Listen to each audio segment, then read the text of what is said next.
Well, my name is Dennis Slattery. I'm the president of the board of OHRA.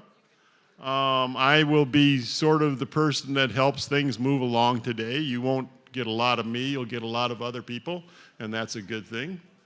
But we're looking forward to a informative, educational, inspiring day of trying to help ourselves educate up on the issues that we face as a community, as a state, as a nation. So thank you for being here. It means a lot to us.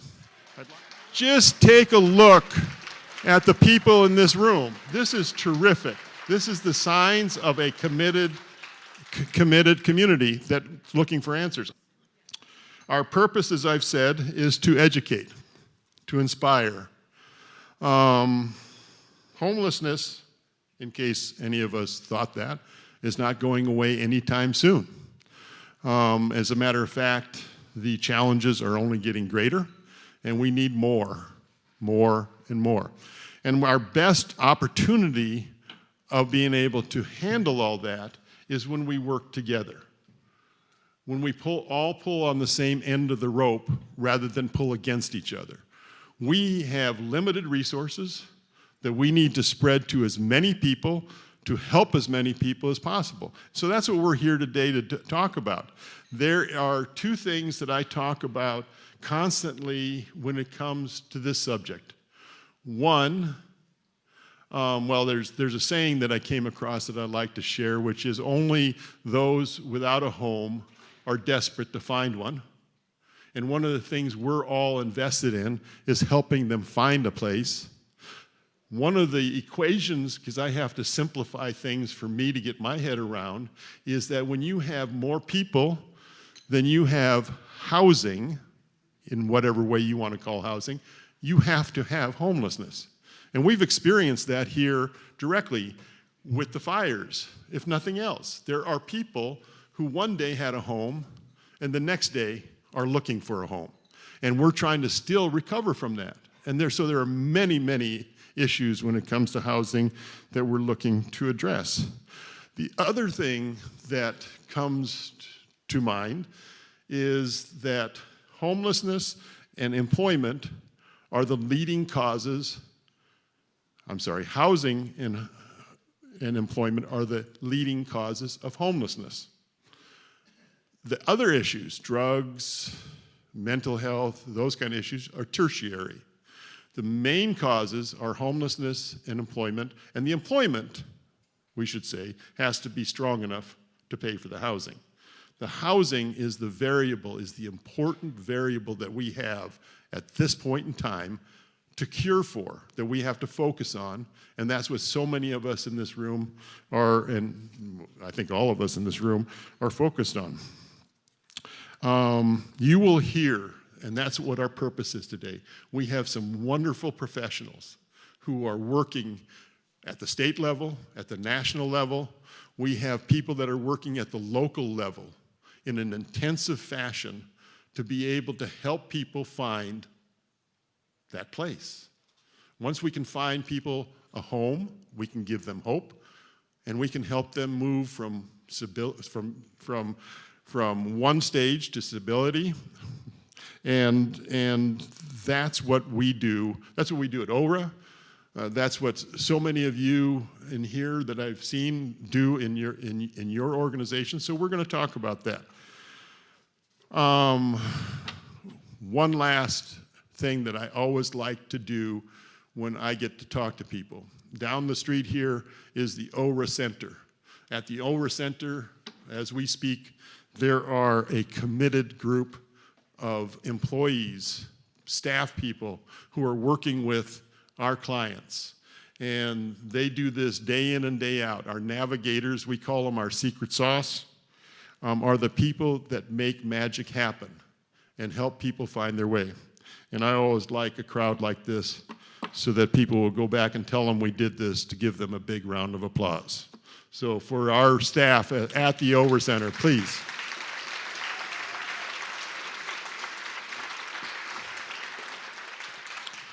So the rest of my comments are only about 25 or 30 minutes long.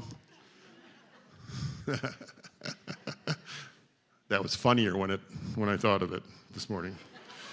Really, less of me and more of these other people.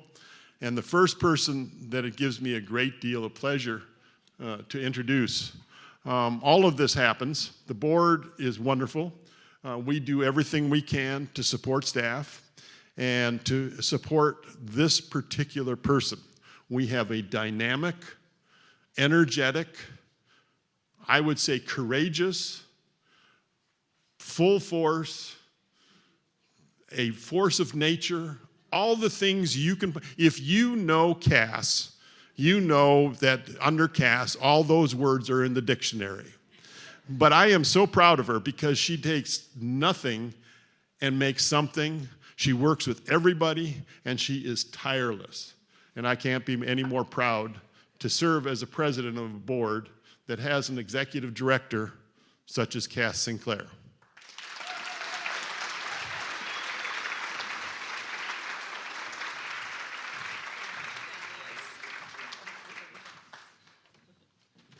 Good morning, everyone. Thank you so much for being here. It's just wonderful to see such a full room and to know that this is such an important conversation to have.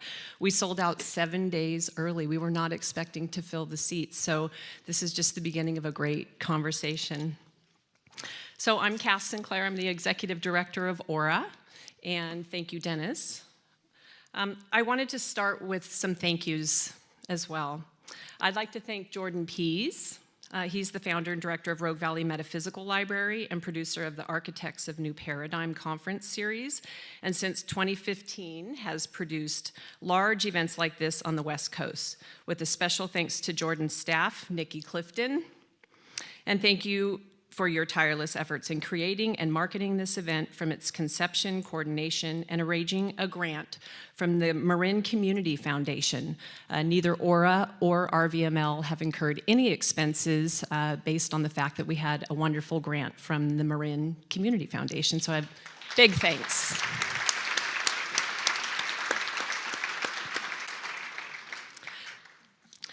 I'd like to thank all the sponsors, in particular Deanne Everson of United Way, and thank you to our keynote speakers, our State Rep Pam Marsh, Bryan Guiney from the Housing and Urban Development, and Libby Gill, our national speaker and author, who will be our keynote lunchtime speaker. We'll also have a few words from our State Senator Jeff Golden. He's in the room. Thank you to our panelists, Stacy Brubaker from Jackson County Health and Human Services, Jason Elzy, the Executive Director of the Housing Authority of Jackson County, Mary Farrell, the Executive Director of Maslow Project, Melanie Dosher from Access, and Linda Reed from the City of Ashland. Thank you to our OHRA staff and community partners who are tabling today. Thank you all for being here. Every single person on the panel and speakers and in this room is donating their time. So I'm sorry you had to give up such a beautiful sunny Saturday, but I think we'll have a good conversation here. And thank you to the OHRA board members who are our thought partners and just so important to the work that we're doing at OHRA and helped us get the word out about the summit. And thank you so much to Dennis Slattery for his time and all the time and preparation it took to pull together this event in a very short period of time. And last but not least, thank you to all of you in this room and who you paid to come to this summit in exploration and with curiosity to learn about the root causes of homelessness in our nation at the state level, at the county and city level, and to hear from some of our community partners about the work they do in our community. We'll hear their approaches, their challenges, and accomplishments. So today we are here to explore the root causes of homelessness. That's really ultimately what we're looking to do today, is have a conversation about those root causes. We're not going to solve the problems today. That'll be next summit. And there are already a lot of conversations going on in our community, in our state, at the national level. A lot of you are involved in those conversations that are already having. So I hope today you leave with a sense of understanding, curiosity, a way to get connected back into your community with all the things you're already doing. All right. Thank you and good morning, everyone. Today I'm going to share with you some updates on homelessness from the federal level and our perspective when we work with not just Oregon, but all the other states and the territories. First and foremost, homelessness is a housing problem. The rise in homelessness that you see in your neighborhoods and all around your communities is a structural failure. And rebuilding the systems that we already had in place for almost 100 years, rebuilding those systems versus changing individual behaviors can solve and end homelessness. So as mentioned, I'm Bryan Guiney, and I'm your Oregon Field Office Director for the United States Department of Housing and Urban Development. Just want to say a big thanks out to our local elected officials, state senators, state representatives, local mayors, and then especially all the folks you see around the edge of the room, our service providers and our partners. We write some checks, the state writes a lot bigger checks, but you are all the folks that do the work and actually do the work on the ground to execute the mission. So with that, HUD is the federal agency responsible for national policies and programs that address America's housing needs, that improve the nation's communities, and enforce fair housing laws. What that looks like in Oregon is we have mortgage insurance, credit enhancements, and loans for first-time home buyers, FHA loans, and then we do those products as well for the private developers of multifamily housing projects and their lenders. During COVID, during the pandemic period, over 21,000 single-family homeowners, first-time buyers that had FHA loans that were at risk of not making their payments were able to be kept in their home by federal forbearance protections and home retention work and things like that. So one of the biggest things we do at HUD in Oregon is rental assistance. So HUD contracts with the Housing Authority of Jackson County, the 21 other housing authorities that are across the state, and private owners, mom and pop owners of triplexes, duplexes, multifamily apartments to maintain affordable rents or to issue vouchers.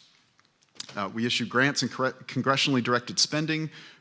We have annual entitlement grants that go to 19 cities, counties, and various state agencies across the state of Oregon, including the city of Ashland, city of Medford, Oregon Housing Community Services, Business Oregon, folks like that. We run and administer the Continuum of Care program. This is what we're going to spend the majority of things talking about today. The Continuum of Care program is how the federal government works with local partners like yourselves to organize services and service delivery to prevent and end homelessness across the country. As mentioned, we've got about 50 HUD staff here in Oregon, all primarily based up in Portland at the federal building. And that includes all sorts of grants managers, outreach folks, data folks, and we have badged fair housing investigators that investigate, refer, and eventually help prosecute housing discrimination and violation of fair housing laws.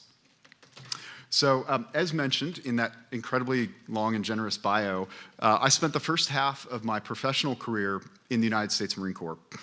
I was an enlisted combat engineer first, building stuff, blowing stuff up, and then transitioned over to becoming an infantry officer for the majority of my career.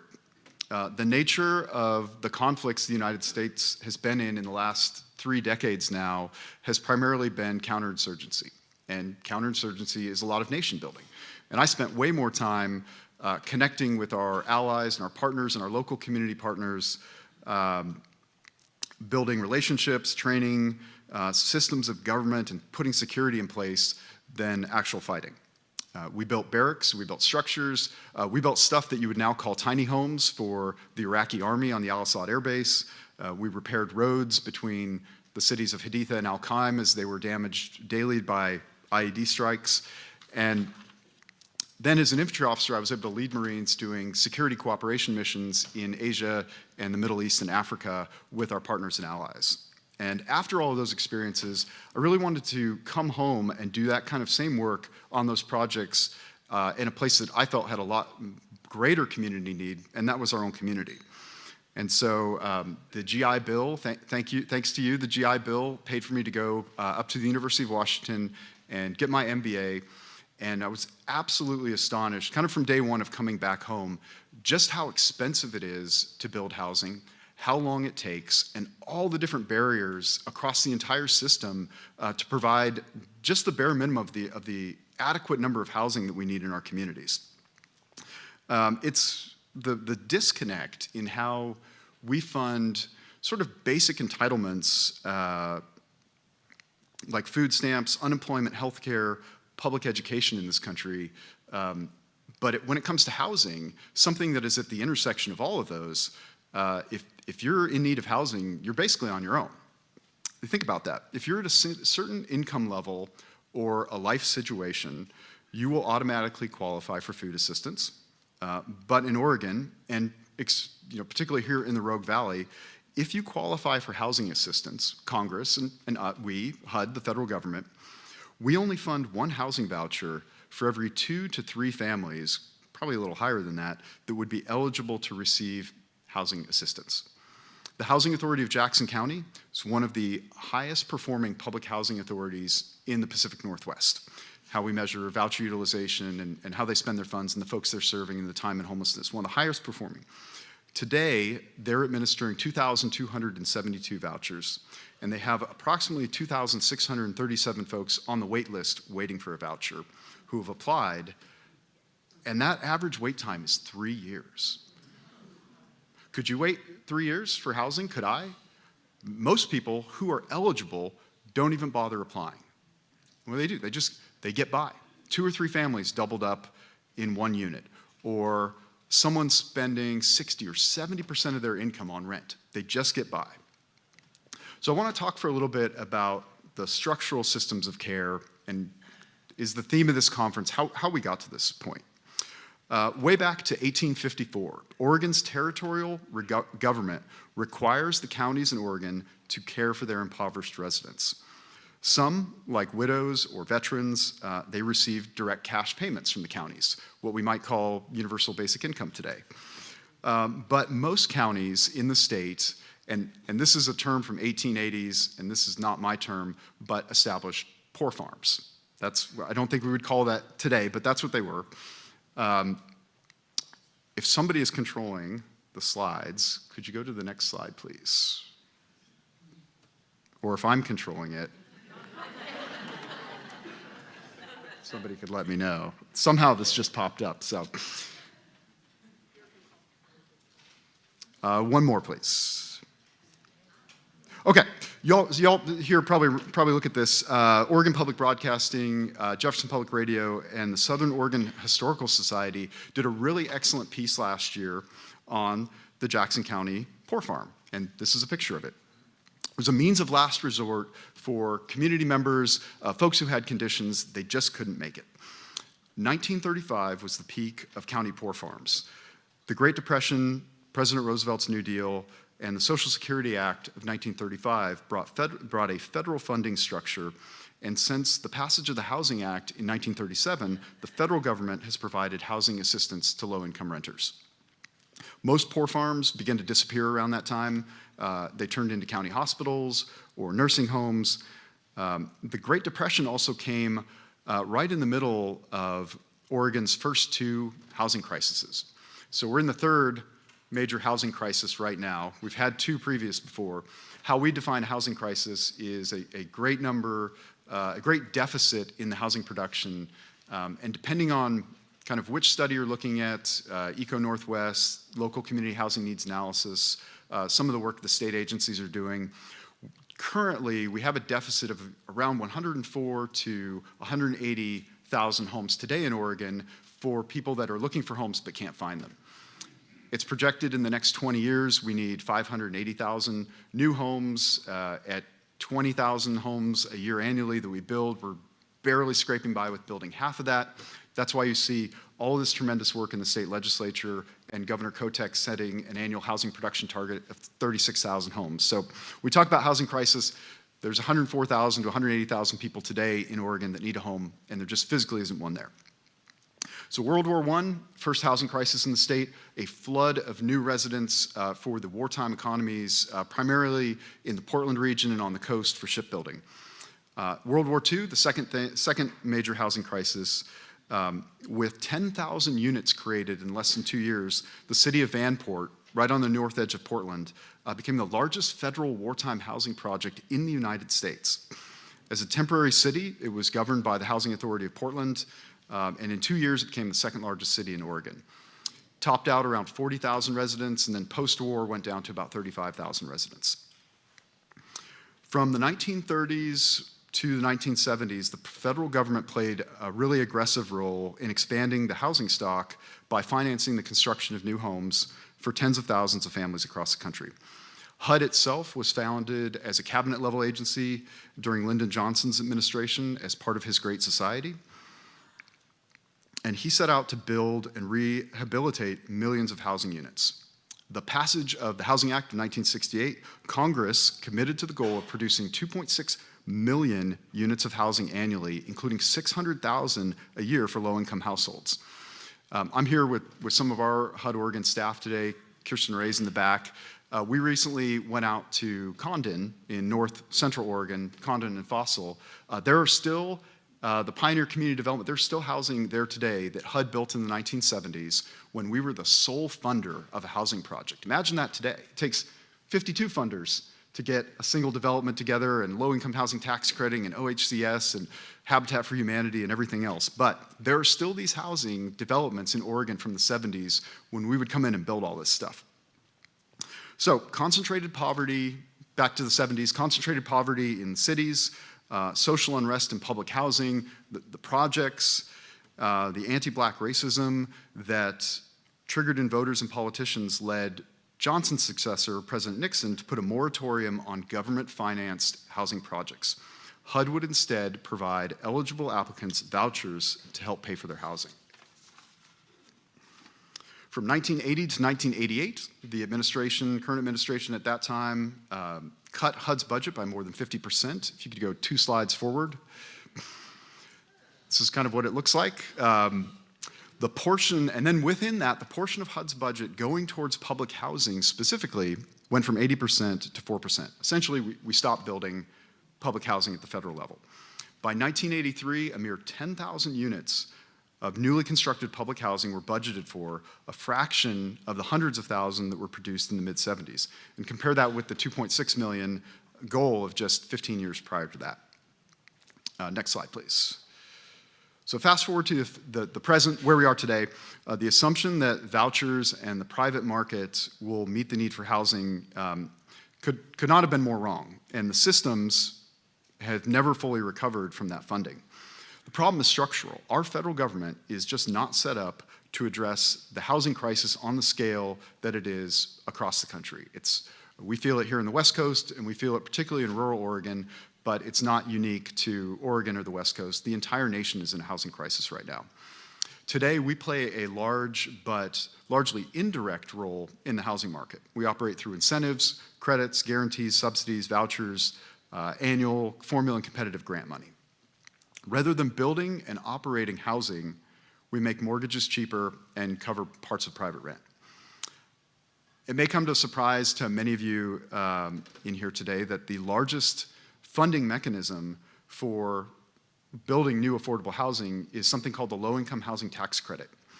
This was created by President Ronald Reagan in the 1986 Tax Act as a way to bring private investment into affordable housing when the federal government wanted to disinvest. Over 90% of all affordable housing in the nation has some form of LIHTC in it involved, which makes the Internal Revenue Service, not HUD or Veterans or HHS, the IRS is the biggest funder of new affordable housing developments in the country. Yeah. There's something else that's preventing us at the federal level from addressing this crisis at the scale and the urgency required, and that's the 10th Amendment to the Constitution. Unlike my experience in Iraq, where we could just roll up and survey a site and start building the next week and get people into housing, like make stuff happen. Unlike that, land use policy in the United States is not the purview of the federal government. It's the purview of the states. State land use laws, here in Oregon, Goal 10, urban growth boundaries, 36 counties, 241 cities, each with their own variation and their own political motivations and their own, probably most important, their own capacity to carry out housing and homeless services at the local level. It's just an incredible patchwork.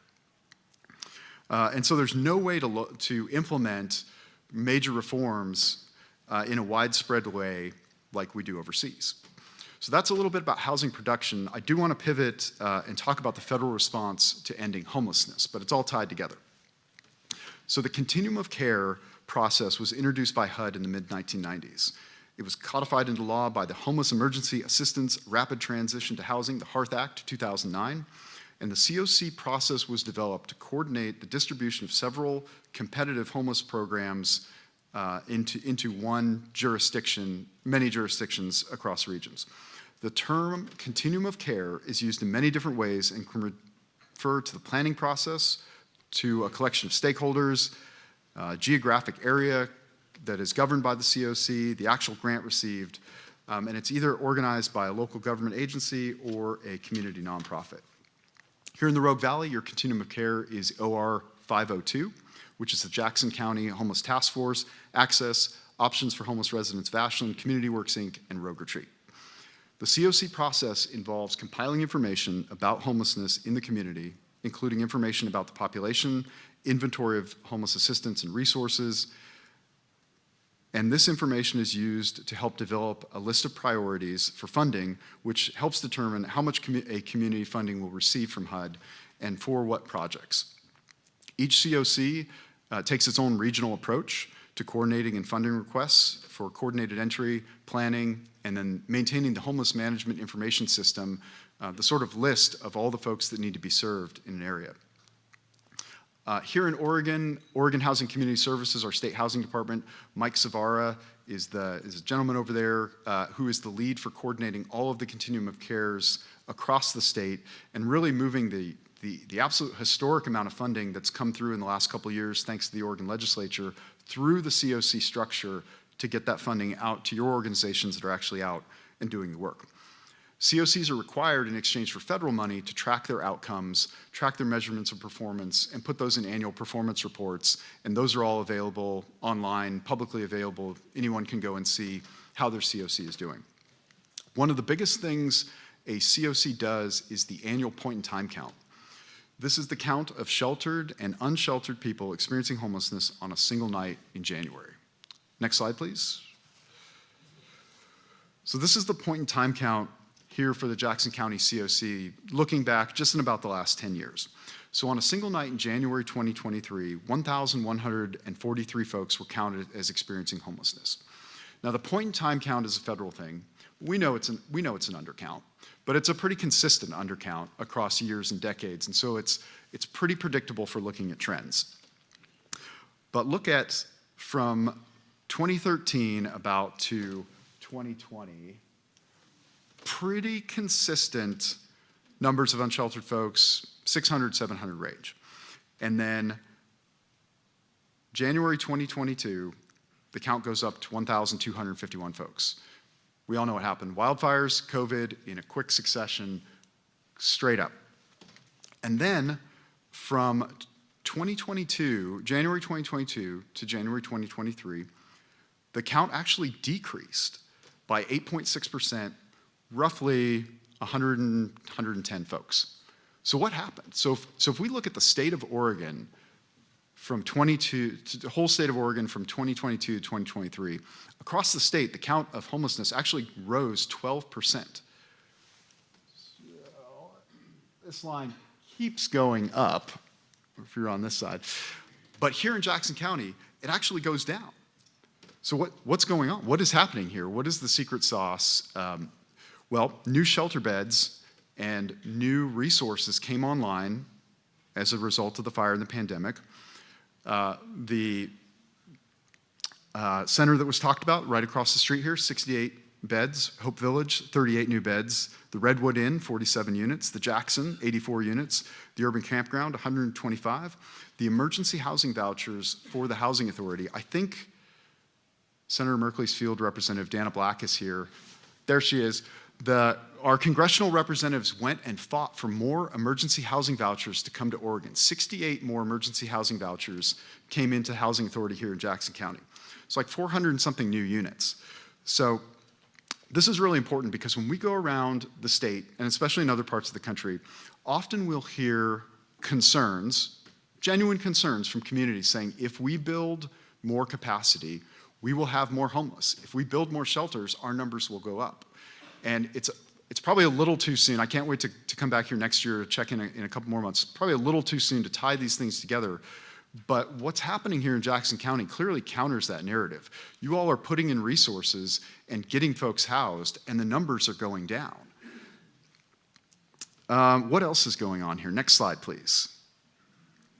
Okay, population for Jackson County in the last 10 years. A couple of these next slides, I just pulled data from the Federal Reserve Bank of St. Louis, I believe. They maintain a pretty accessible public statistics on a lot of these things we're going to talk about. You can go and check out. But again, no surprise to anybody in the room here. From 2000 to 2022, we'll just pick on the city of Medford, annual population growth 1.3%.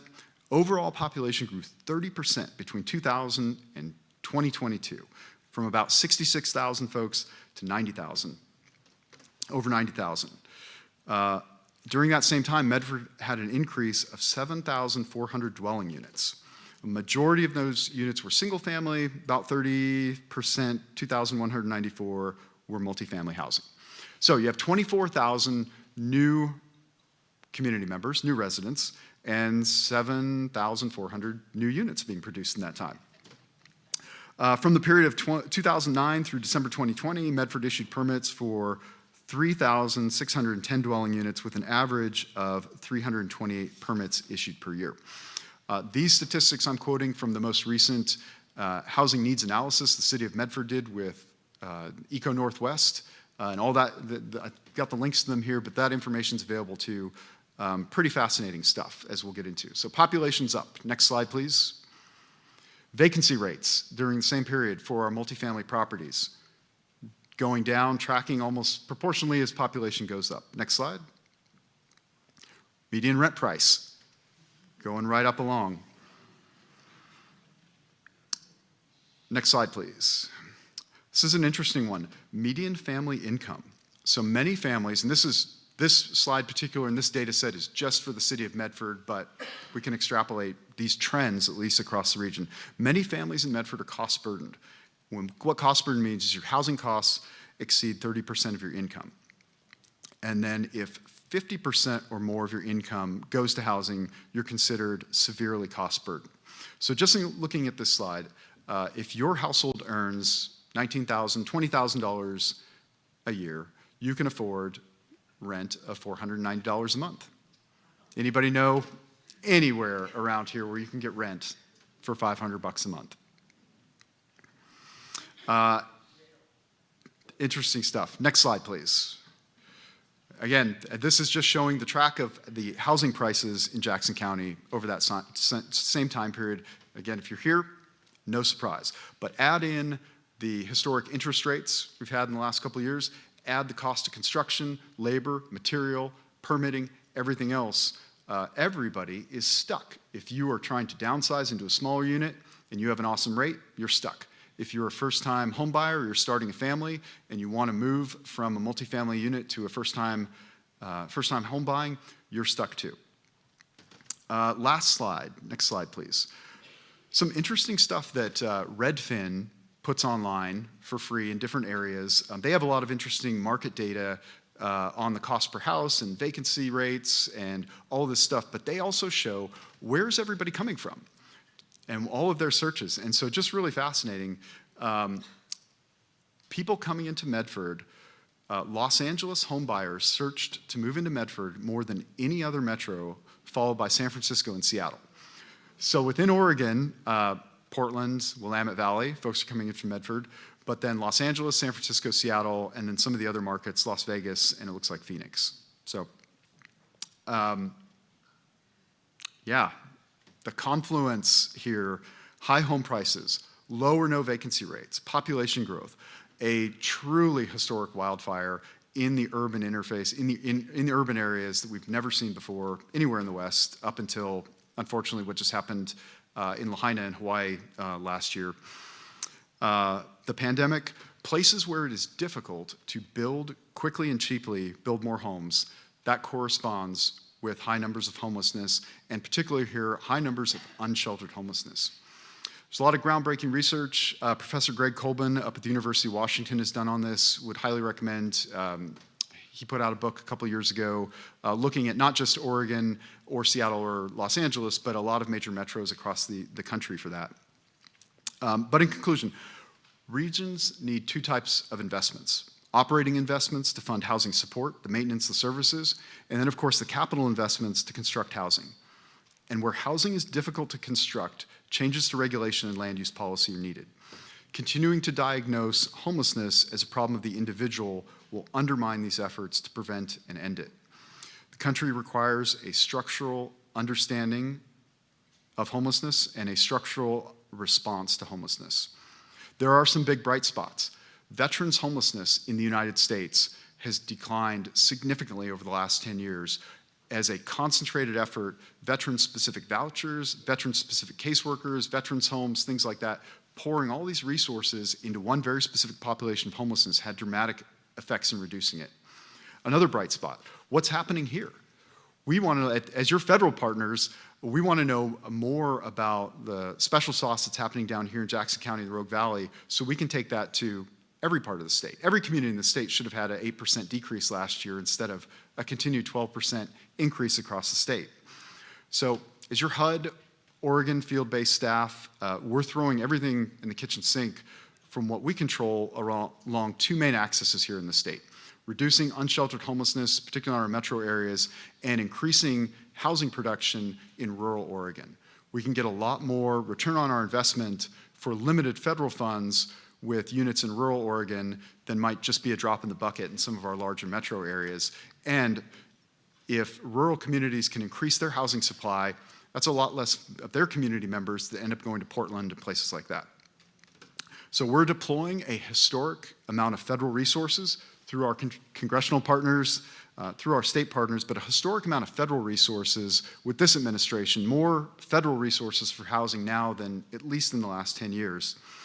We're looking across the state at squeezing any efficiency out of the system for voucher utilization, landlord recruitment, recruiting private landlords and giving them the assurances, financial support, things like that to take on tenants with housing choice vouchers, Section 8 vouchers, leveraging our other federal partners at the USDA Rural Development, Health and Human Services, Veterans, Department of Transportation, the Environmental Protection Agency, to put all of their resources into housing. And then looking at our vacancy rates, our multifamily vacancy rates across the state to try to find those little efficiencies. And then, of course, to share what's working with our other partners across the state. In our disaggregated and decentralized systems of funding and the regulations, the real power for making change fast is at the state level. And so I'm happy to be followed. I think I've got time for questions, but I'll be followed by State Representative Pam Marsh, one of the fiercest champions that you have, your local champion for action at the state level.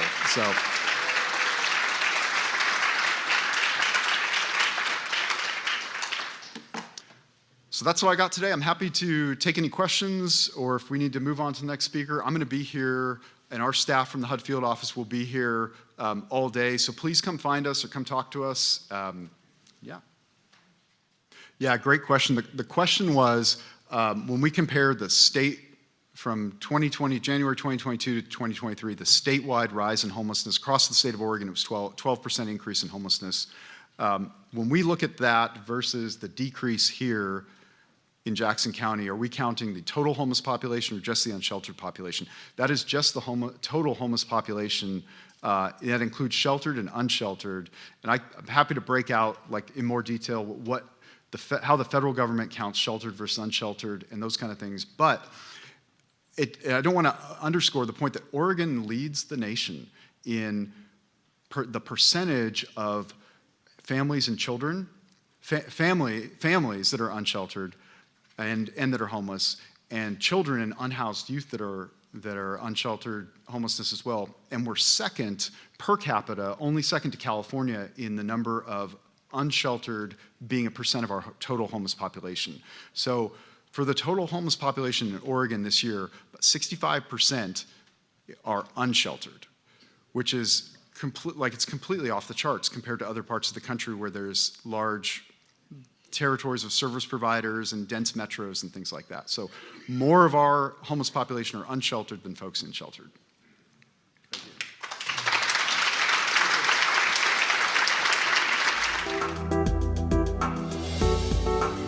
Oh my goodness, it is so wonderful to be here with all of you today. I look around this room and I see people that I know, people who have been working on the issues around homelessness and housing in this community and adjacent communities for, I'm going to say, decades, and I am honored to be here with all of you today.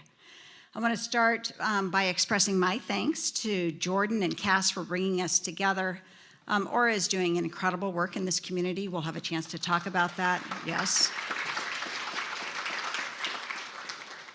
And the opportunity for us to come together to share our common experiences, our perspectives on this issue is really a building block to doing the work better and understanding where we need to go in the community. So thank you for pulling together the gathering. Homelessness and housing are increasingly an important part of my legislative portfolio, and I think that reflects conditions here on the ground. We are in a community that was housing burdened before we ever had a wildfire. And then in September 2020, we lost 2,500 homes. Not only 2,500 homes, that's bad enough, but of those homes, 1,500 were manufactured homes. We had 19 manufactured home parks destroyed or nearly destroyed, where our most vulnerable residents and neighbors lived, those people who are working people, our Latino, Latinx families, our elders. And we saw in a moment what it is like to have 6,000 people out on the street without a place to live. So we understand this issue of homelessness and housing. And I want to note that I think the angst and concern and I hope desire to act that brought us together in this room is shared by Oregonians across the state. When we do public opinion polls of the issues that worry people most, homelessness and housing is always at or very near the top of that list. Now, the good news is that we have a governor, Governor Kotek, who is laser focused on this issue and was in her prior career as a Speaker of the Oregon House. And over the past about 5 years, I think our legislature has done some very good work, and we'll talk about that later in this presentation. But the fact is that you can have federal policy and funding, and you can have state policy and funding, but if you don't have local partners out on the ground, you will not have the outcomes that you need. And so, that's right. And so today it's really about, the big question in front of us is how do we meld resources that may be available at the federal level or resources that may be available at the state level to really set up the organizations and have the support so that we can provide programs and services that can be used by our homeless neighbors to stabilize themselves and move to permanent housing, because to be very clear, that is the goal of all of this effort. So we're going to try this and see how it works now. Great. So sometimes it feels like homelessness is a phenomenon that just appeared in front of us. We know that's not the case, but I think it does feel that way sometimes because it is more evident on our streets right now, and frankly, a lot of us have just begun to pay attention to an issue that's been with us for decades and even probably for centuries. And like Bryan, I think it's helpful to go back and start all of this discussion with a little view of how we got here, because this isn't an overnight experience. This is really a story of social and economic and political developments that helped to contribute to where we are today. And I think we look at the history and what has happened as a reflection of where we need to go in the future. So it's important to take a step back. So I want to roll back even farther than indicated on that slide and take you back to the late 1800s when Portland and other urban areas across the country were really developing as cities.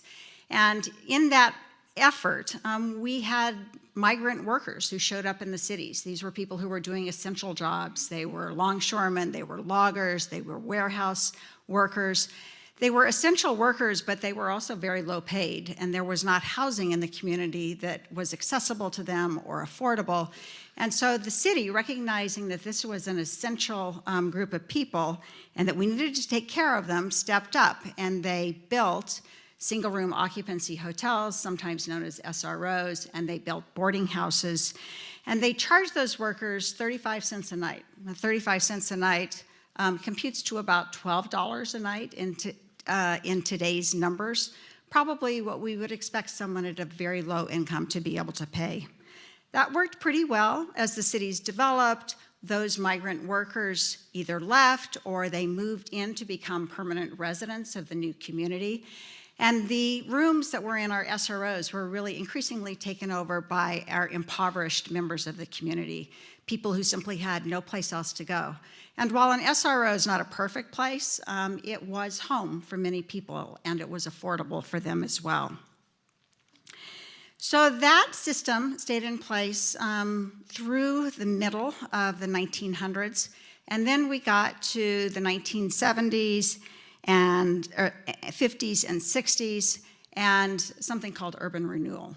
And that was post-war period when cities stepped up and they decided the old neighborhoods that had evolved from the city cores, these were the neighborhoods, by the way, that probably had the most heterogeneous population of any other places in the cities, needed to be modernized. And so in the cause of urban renewal, we went in and we raised many of those city core areas. And that meant that many of the SROs that were taking care of people, that were home to our most vulnerable populations, were collapsed and disappeared in the process of doing that.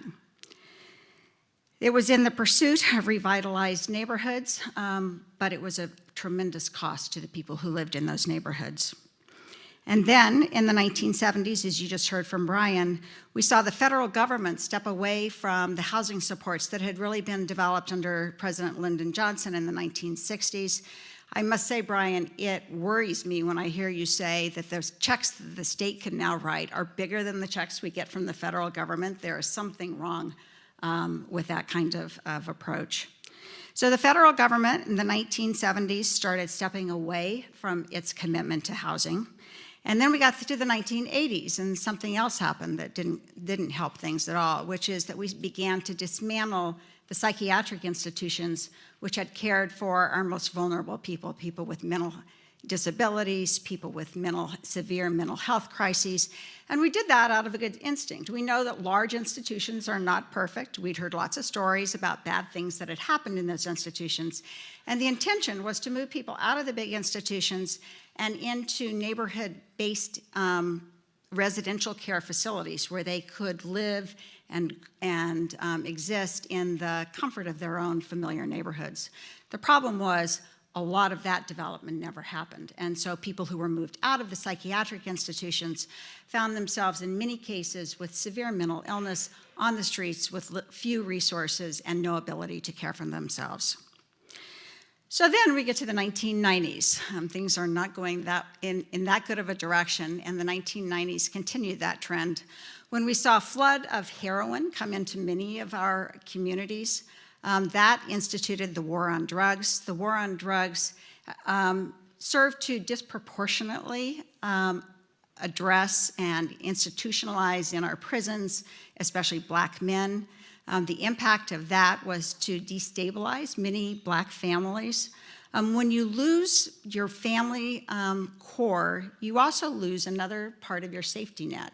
Our families, strong families, are often the place that somebody in trouble goes when they're down on their luck, they've had a bad event. But if families are dispersed and not available, then that safety net is diminished.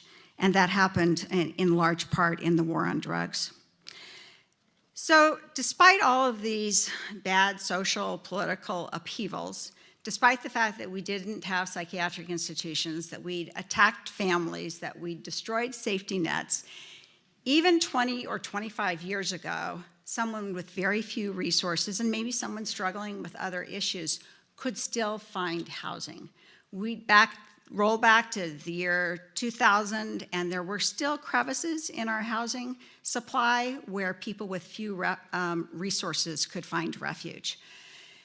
And then we got to the 2000s. You will remember in 2007, 2009, we had a huge recession across the country. And it was at that moment that we really took a step back on the private sector's development of housing. If you lived in Ashland back in that period, You will remember developers who had really been helping us to build housing. They were the people we depended on to do this work, and they disappeared in that 2007-2009 period. Some of them moved away, some of them went bankrupt. Anybody who was carrying loans had a very hard time surviving during that period. And statewide, as a result of the recession, we really just stopped building very much housing. And there are a variety of reasons for that. The lack of capital was an issue, the workforce was an issue. But this is true not only for our community, not only for the state of Oregon, but really a phenomena that we saw across the country. The particular exacerbating factor here is while we stopped building housing, we did not stop growing. Oregon was a place where people wanted to come. And in this 15-year period since the recessions began, we continued to see steady growth in Oregon. What does that mean if you're not building, but you're still growing? As Bryan noted, we now in 2024 calculate that our housing deficit across the state is 140,000 units. So what does that mean? That means if we had enough housing for everybody who's on the street and there was enough flex in the rental market so that if you needed or wanted to move an apartment, you wouldn't have to struggle to find another one that you can afford.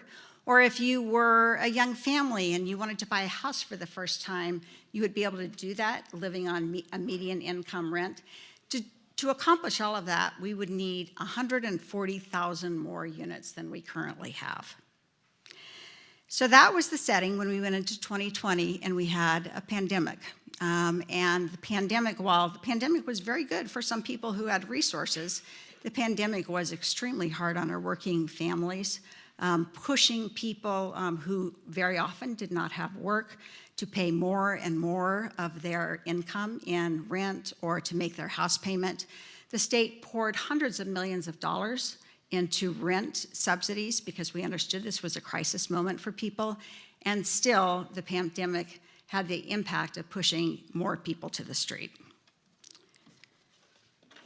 Here we go. So where are we as a result?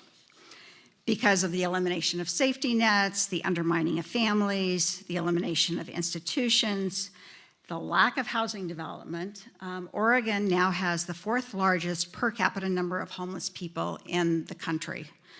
In the year 2022, which is the most recent really good data, we think that about 18,000 people across the state experienced homelessness. We were first in the country in terms of chronic homelessness being defined as people who have been homeless for as long a period as a year, or people who have had sustained periods of homelessness in their life. We also saw, as the pressures in metropolitan areas intensified, that homelessness became an issue in our rural communities across the state as well. Again, using those 2022 statistics, in our rural areas in Oregon, we know that there were more than 3,000 people that year who had no home to go to.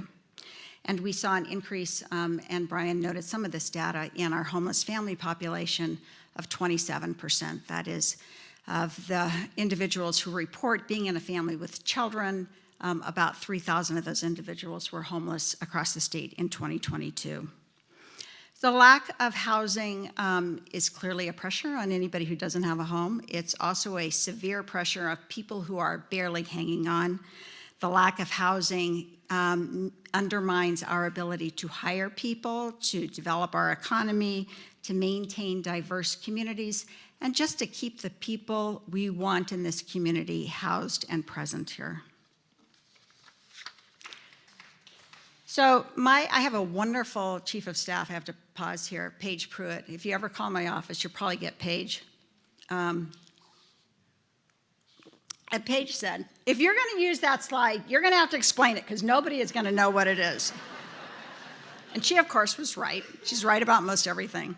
But this chart still makes a really important point that I think is worth soldiering through, even if you can't see all the details of it.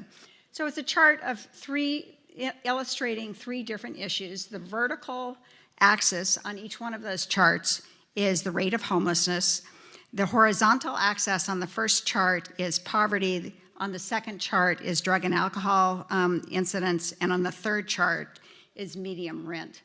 So you see on this chart that states are analyzed by their rates of poverty in relationship to the incidence of homelessness, the rates of drug and alcohol addiction in relationship to the incidence of homelessness, and the cost of rent in relationship to the incidence of homelessness. There is very little correlation if you look at the states, and this is 2019 data, so I recognize that it could be updated at this point. It came from the state economists, though, very good source of data. There's very little correlation across the nation if you look at states that have high levels of poverty or high levels of drug addiction to the presence of homelessness. But look at the cost of rent. The cost of rent is connected to the issue of homelessness. And that seems intuitive and obvious, and yet it's worth reviewing, because very often we know that people who are homeless come with a variety or struggling with a variety of issues. But in places where housing is more accessible and more affordable, even those people who may have struggles in addition to their homelessness are able to find a home. That is not the case when you have a constrained housing market as we do here. So what is the state doing to step up to the situation we've got? Well, historically, I want to say, actually, we didn't do a whole lot. When I got to the legislature in 2017, I think our budget for homelessness in the entire state budget was about $40 million. That's a chunk. It's not a significant chunk. In 2018, then Governor Brown asked for $5 million to put into shelters statewide. That was really a landmark defining moment. That was the first time the state had really stepped up and said, maybe local governments can't do all of this work by themselves. Let's put a little money in to support them. And we put $5 million into 2018. But the big change really came in 2020. And I will say that Project Turnkey, and I'm going to spend just a minute talking about that, was really the first big turning point. I want to call out Project Turnkey because there is a very definite genesis of this story to work here in Ashland. So way back in 2020, that was at the height, or the beginning of the height of the pandemic. I was working with a number of organizations here in Ashland, including OHRA and Jobs with Justice and Peace House and the Monday Night Dinner Crew, because we understood that it's hard enough to shelter in place if you are someone who has a home, and if you are homeless or your home is the watershed, it's going to be a very difficult experience for you. So we came together and we put together meal delivery programs to make sure that people could shelter in place, even at a campground, and to make sure that if they needed medical help, there would be eyes on them. And we did this successfully, and then we got to the middle of that summer when the pandemic, remember, which was supposed to be 2 months long, was still going. And the people at OHRA looked at me and said, we're not going to be able to do the winter shelter program because throwing a mat on the floor of a church, while it's better than nothing, was never best practice, and is not conceivable during a pandemic when we couldn't have people near each other. And they looked at me and said, we really need to buy a hotel. And we'd had some good experience with that because we'd gotten money from the city of Ashland during the early days of the pandemic, had been able to shelter people in hotels for 2 to 3 weeks. And we saw that what that moment of stability meant for them was transformational.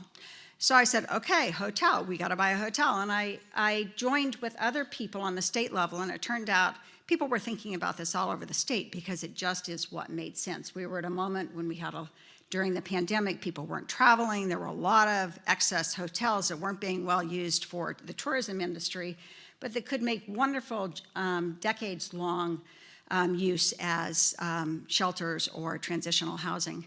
And we put together this project we called Project Turnkey. We copied California a little bit. They'd already done it as well. And we asked the California legislature for $65 million in our beginning pot for the purpose of going to communities and helping them to buy hotels to transition immediately to shelter. There are many advantages here. One being the hotels already existed. We didn't have to go out and build shelters.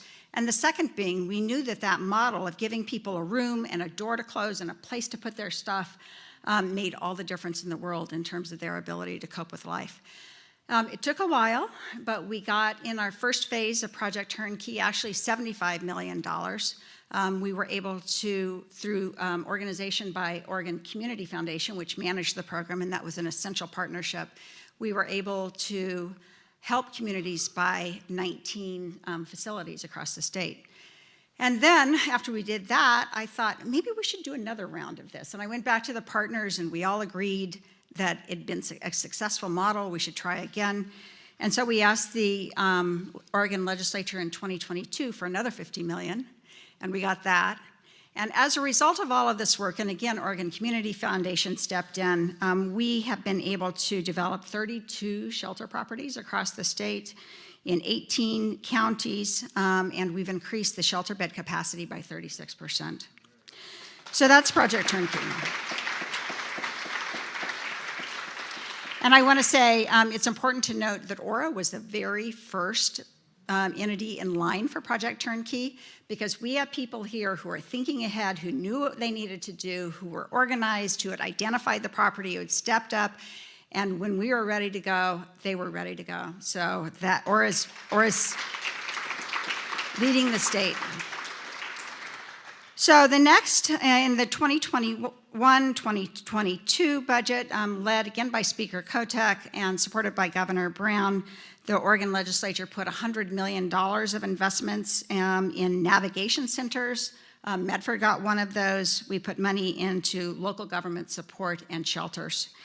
In 2023, Governor Kotek had become governor from Speaker, and she took that position just about a year ago, recognizing that she was going to put all of her might and all of her political leverage into addressing the issues of homelessness and housing. And very early in the game, she declared a state of emergency around homelessness on our streets.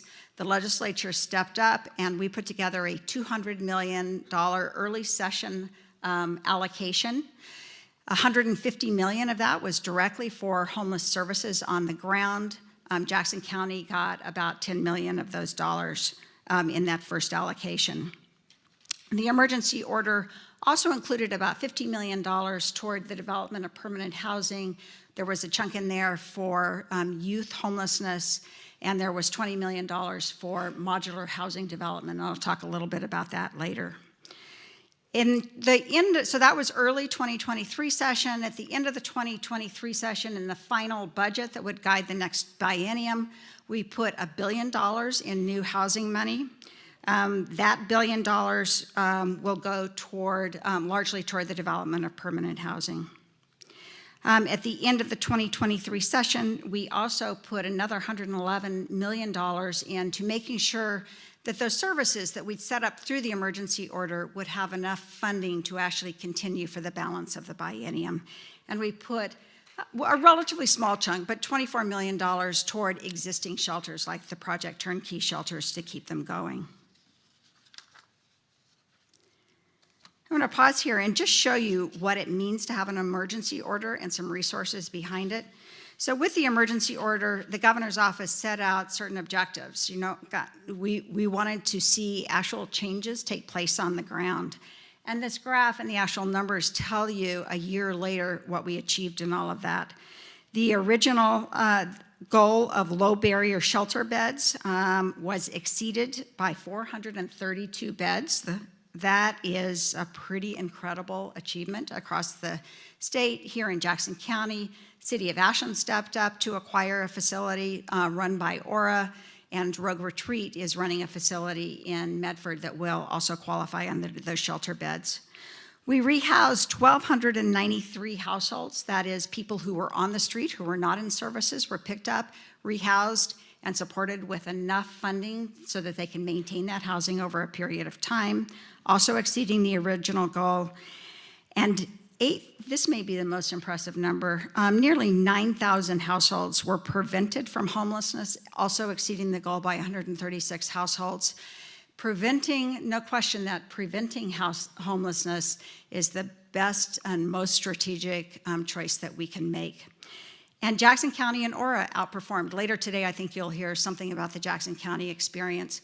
But note that we have gotten notice from the state and the governor's office because we stepped up, we stepped in, and we actually achieved the goals, exceeding the goals at a very early point that we were asked to address.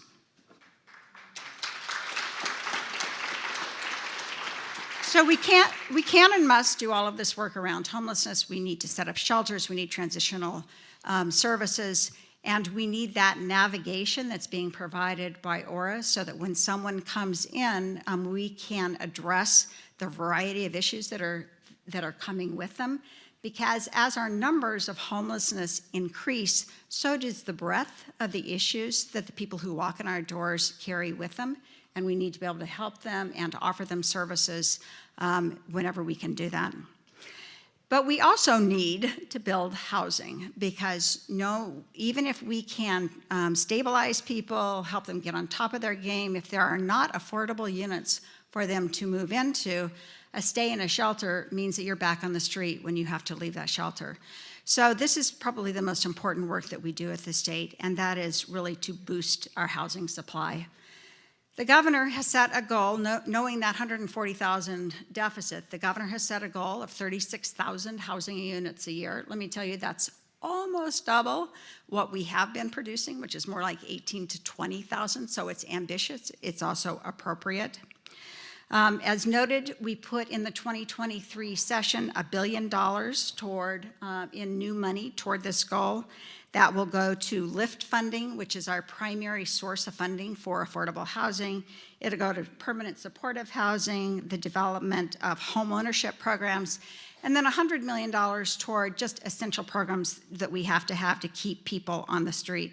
The $100 million also includes, by the way, one of my favorite programs, which is some money to help people who live in manufactured home parks when a park goes on the market to buy that park so that the park can be owned by residents.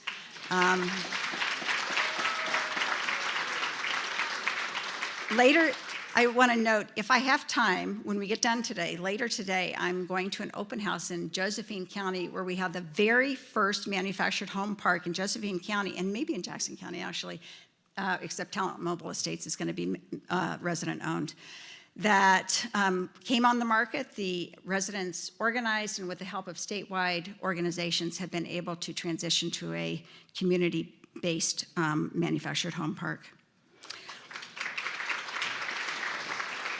So we have to fund things. We also need to look at planning and land use considerations.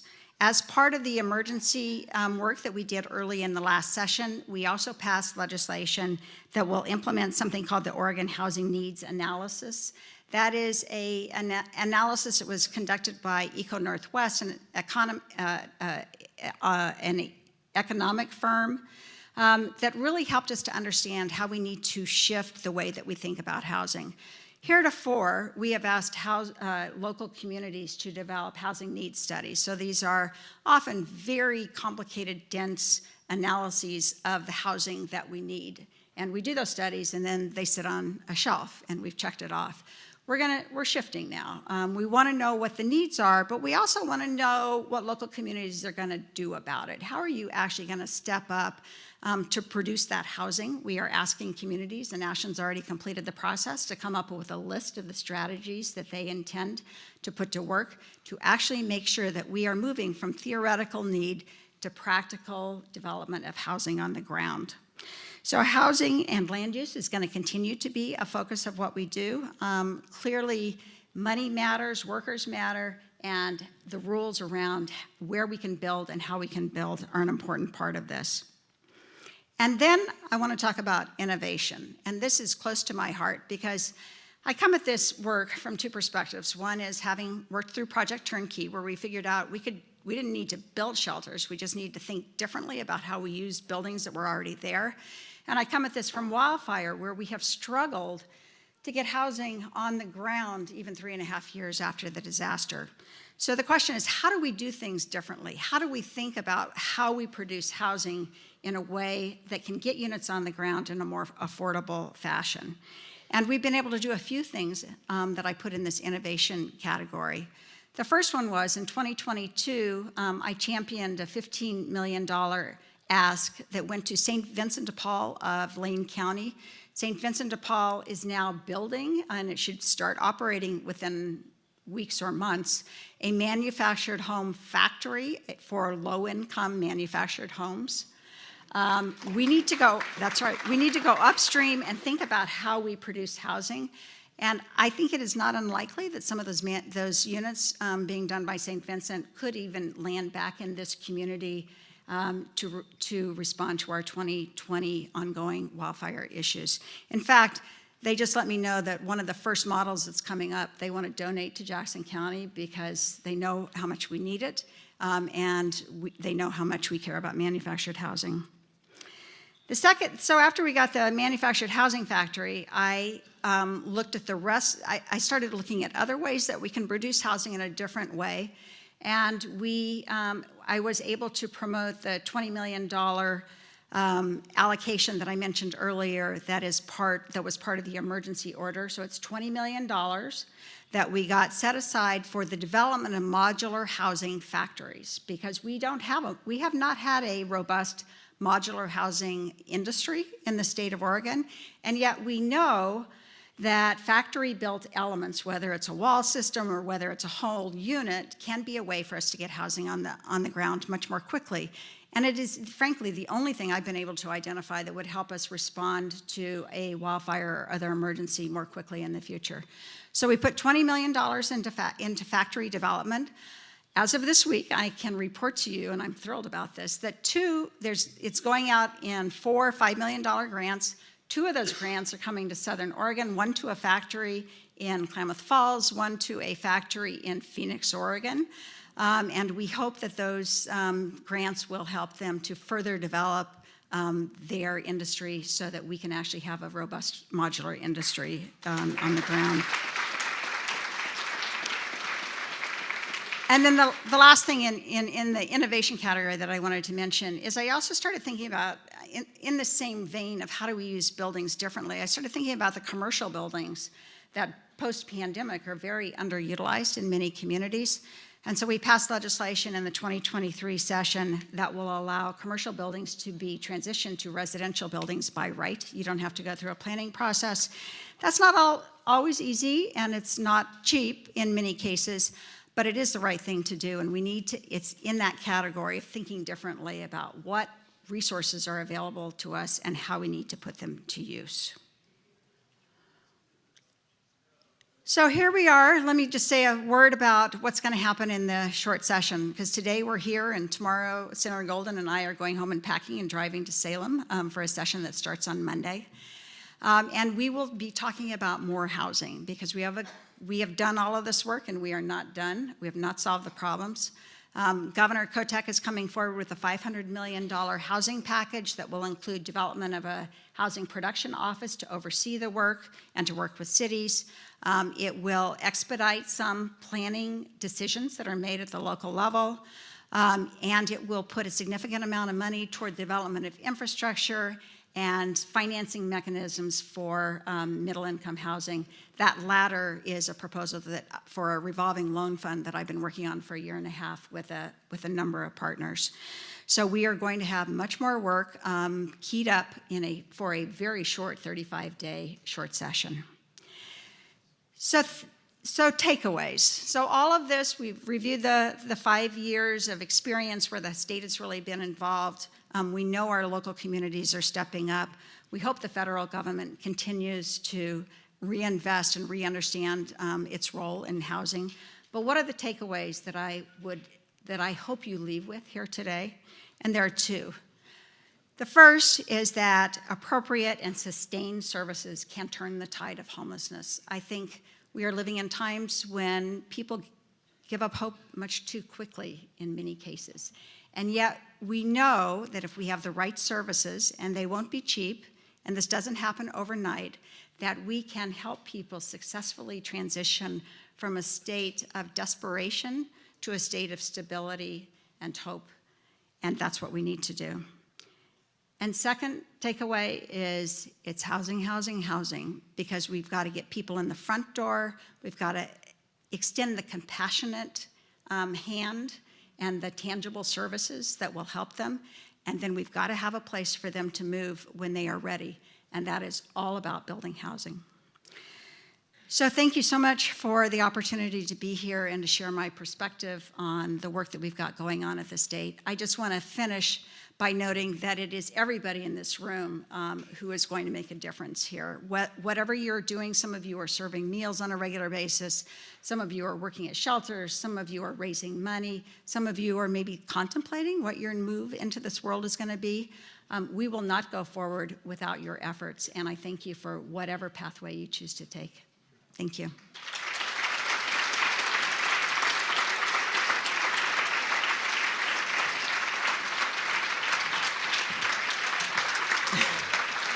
Thank you.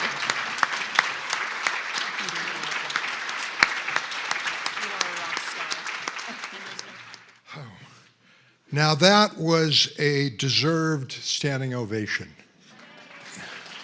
I wish it had come after my speech instead of before it, but never mind. Actually, it relates to why I am honored to be here today. Dennis called me last week and asked, when he saw that I was coming, if I'd make some remarks, and I said, sure. And he said, well, how about 10 minutes or so? And I said, how about 2 or 3 minutes? Because, you know, Pam, who I knew was on the program, has been so much more engaged in these programs than I do. She's the expert. We have 90 legislators in Salem. And when it comes to housing and homelessness and innovation, she is the best that we've got. So I thought, so yeah, I'll spend a couple minutes just expressing my gratitude and thanking the folks here for the incredible work, the way you've put us in leadership statewide on these issues. This is the reason OHRA got the first project turnkey facility, like Pam was saying. And just say, you know, let's keep going, keep on going and do more together and sit down. And then Dennis said, that's fine. And then I started kind of percolating on it as if there's any value I could add. And I called him back and he said, let's make that 2 or 3 minutes, 10 minutes after all. So I'm going to try to keep to that. And, you know, there's a lot that first of all, I want to say how energizing it is to be here among so much experience and dedication and innovation and creativity and collaboration. And we are known for that statewide. And it's, you know, people have been at the plow a long time, and people who are just now getting involved. In fact, a couple of weeks ago, I was sitting with a group of friends, and homelessness came up in our community, and people were expressing tremendous kind of sadness and compassion and sort of saying, well, you know, how can we plug in? What can we do? And I mentioned today's events, and I'm proud to say that several of them are at a table right there to see how they can plug into all this. So that keeps growing, and your enthusiasm and excitement brings more of that in. And we don't have to, this is a group where Pam and I don't have to do what we often do in general groups, which is talk about, I think the word these days is intersectionality of these issues of housing and difficulty accessing adequate education and difficulty getting kids to school ready to learn. And of course, mental health and substance abuse, how that all comes together, and we have to work on it all together. People here already know that. But there's another realm of issues and dynamics that we don't talk as much about because it's less comfortable to talk about it. And I want to bring them up. And it's less comfortable because while I would venture just about everybody in this room agrees with what they've heard already, pretty much, and will agree with most of what we hear today, it's all good work. There are other issues, I might even call them the roots of the problem, where we don't agree, and it leads to political discomfort and difficulties. And I want to call some of that out, not because I like bringing anybody down, but because I think if we don't want to be coming back here into this room in 10 and 20 years and having this problem be as big or bigger than it is today, we have to start talking about them.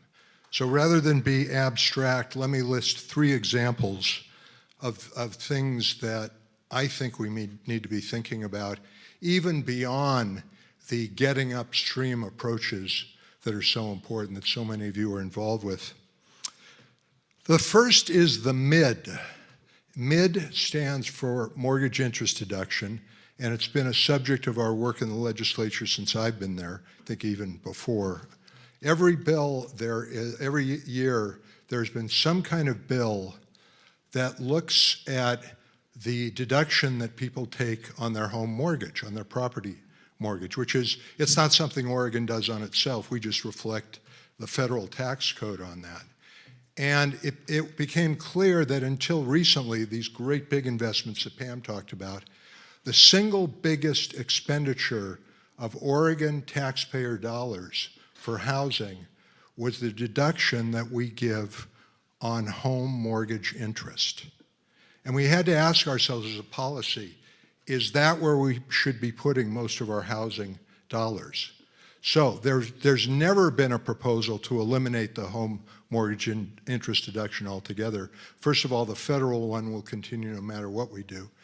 But there were a variety of proposals, and the most recent one that actually passed through the Housing Committee said this: we will no longer offer in Oregon that deduction on interest for second, third, fourth, or fifth homes. It's just only principal residences.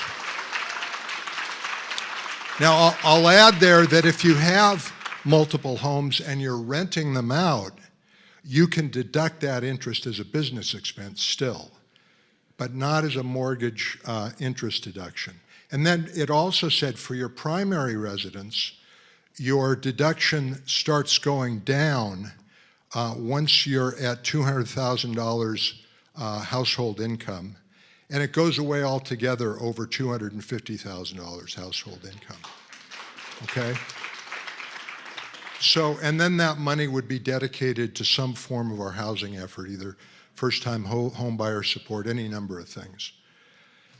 Finally, that got out of committee, but every time it's come up, I have been visited by delegations of, because I was co-sponsor, of realtors who said to me, you have got to be kidding. This is part of the Oregon way of life and the American way of life. Let me hesitate to say that I know a lot of realtors in Ashland and Medford, and among them are the most generous and community-minded people I know. But this has just been an article. It's like Moses brought it down from the mountain on a tablet or something. We're sort of entitled to this. I've used it myself, haven't minded using it, but this is an area where we have to start thinking differently, in my view. Where are we putting our taxpayer dollars? That's number one, the MID, and it's not the last you'll hear about it. The other is legislation we passed, I believe in 2021. It's complex, but bottom line, it requires that in residential zones, that cities allow multi-unit development. Now it's tiered, it depends on the size of the city, but that, and owners, nobody's mandating anything, but a property owner in a residential zone, unless there are particular problems with the property, has to be permitted to build duplexes, triplexes, sort of village clusters, and in bigger cities, there's details to it, but that's the essence of it. Many of my colleagues who really care about this issue, who represent more affluent districts, had a lot of trouble supporting this, if they could at all, because they have constituents who said to them, I don't want that in my neighborhood, in my nicely shaded area with my big lots. That's not why what I moved here for. And I'm going to tell you that I can resonate with that because I remember in the 1980s, I live on Oak Street on the north end of town, being part of a neighborhood group that went to the city council pleading with them to turn down an application to build, I think it was 25 units on a 5-acre piece across the street for us. It didn't get built. But that was NIMBY. I didn't want to see those people in my neighborhood. And I would suggest that before we point the finger at others completely, all of us who are fortunate enough to live in those kinds of neighborhoods, look in the mirror. And that's another way we have to do things differently.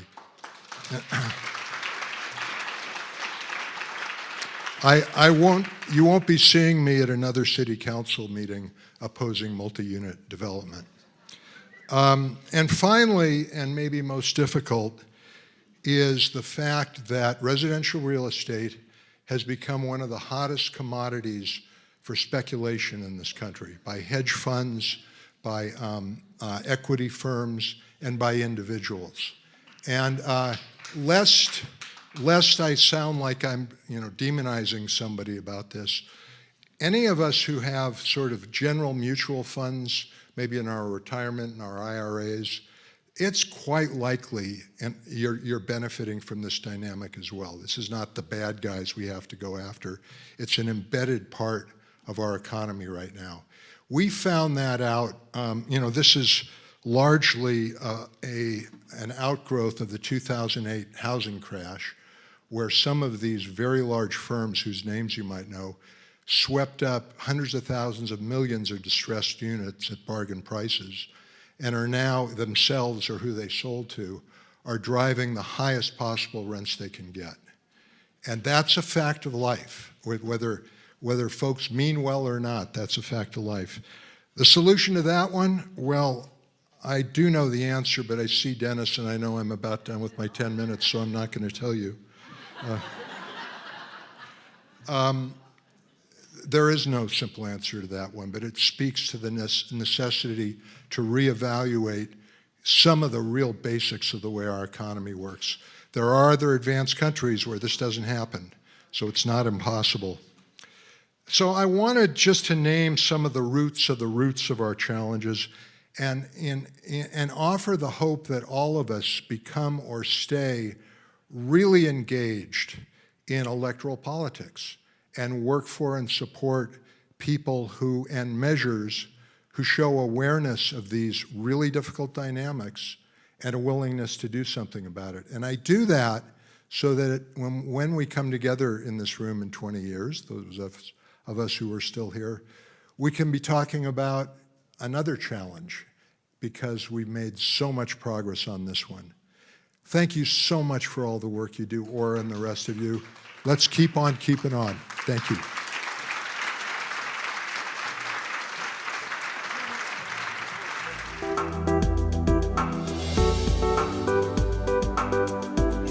Well, thank you all for having me. I appreciate being part of OHRA. It's been amazing to see what we have done, or they have done, or we all have done in such a short time.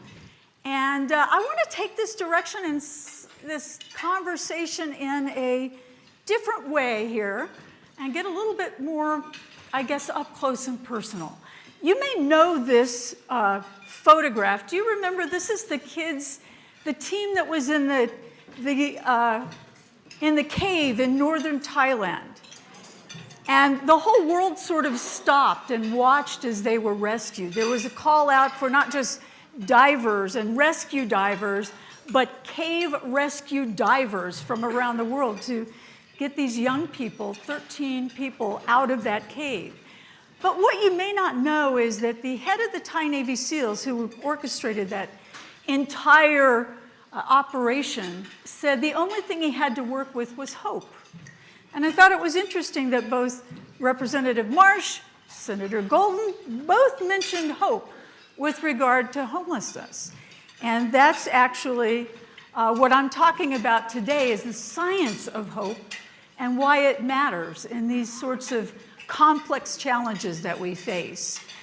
A BBC reporter that covered this story also said it was the best example he'd ever seen of hope in action. Two words we don't usually put together, right? Hope and action. But I want to share some of the science of hopefulness called hope theory. And there's a great study from Gallup, the guys who study everything. And they did a study where they asked leaders in the lives of thousands of people that they surveyed, what was the best thing, what was the best trait that the best leader in their life ever brought them? And they took all these words and phrases and they boiled them down to 4 words. And here's what people said the best leaders in their lives brought to them. And leadership relevant, obviously, because it is the leaders at any level. It's not a job title. It's not a corner office. It's people who are willing to step up to the plate. is what we're all talking about today. But what everybody said they wanted from their leaders, stability, right? And when I think of this in terms of underserved, homeless, needy populations, there's nothing more important than stability and safety. They said trust, right? Foundational. Trust goes both ways. I think of the navigators at OHRA who do what they do, and the trust they build with people who come in off the street, maybe never having been there before, never having trusted any sort of organized system. And they build almost immediate rapport. It's really magical. Compassion. I think Pam and Jeff both mentioned compassion, why we have to have the compassion and find that in our hearts. Not just, I talk to corporate America about this all the time, but certainly in what we're trying to do together. And finally, these thousands of people said, hope. That's the best thing that leaders can give them. They also said these other words here, direction, faith. Those are some of the things that people need from their leaders. And to me, hope has always been an important word. I'll tell you a little bit about my background in a second, but hope was sort of my internal mantra. Hope, tomorrow's going to be a better day. Choose hope, keep moving forward.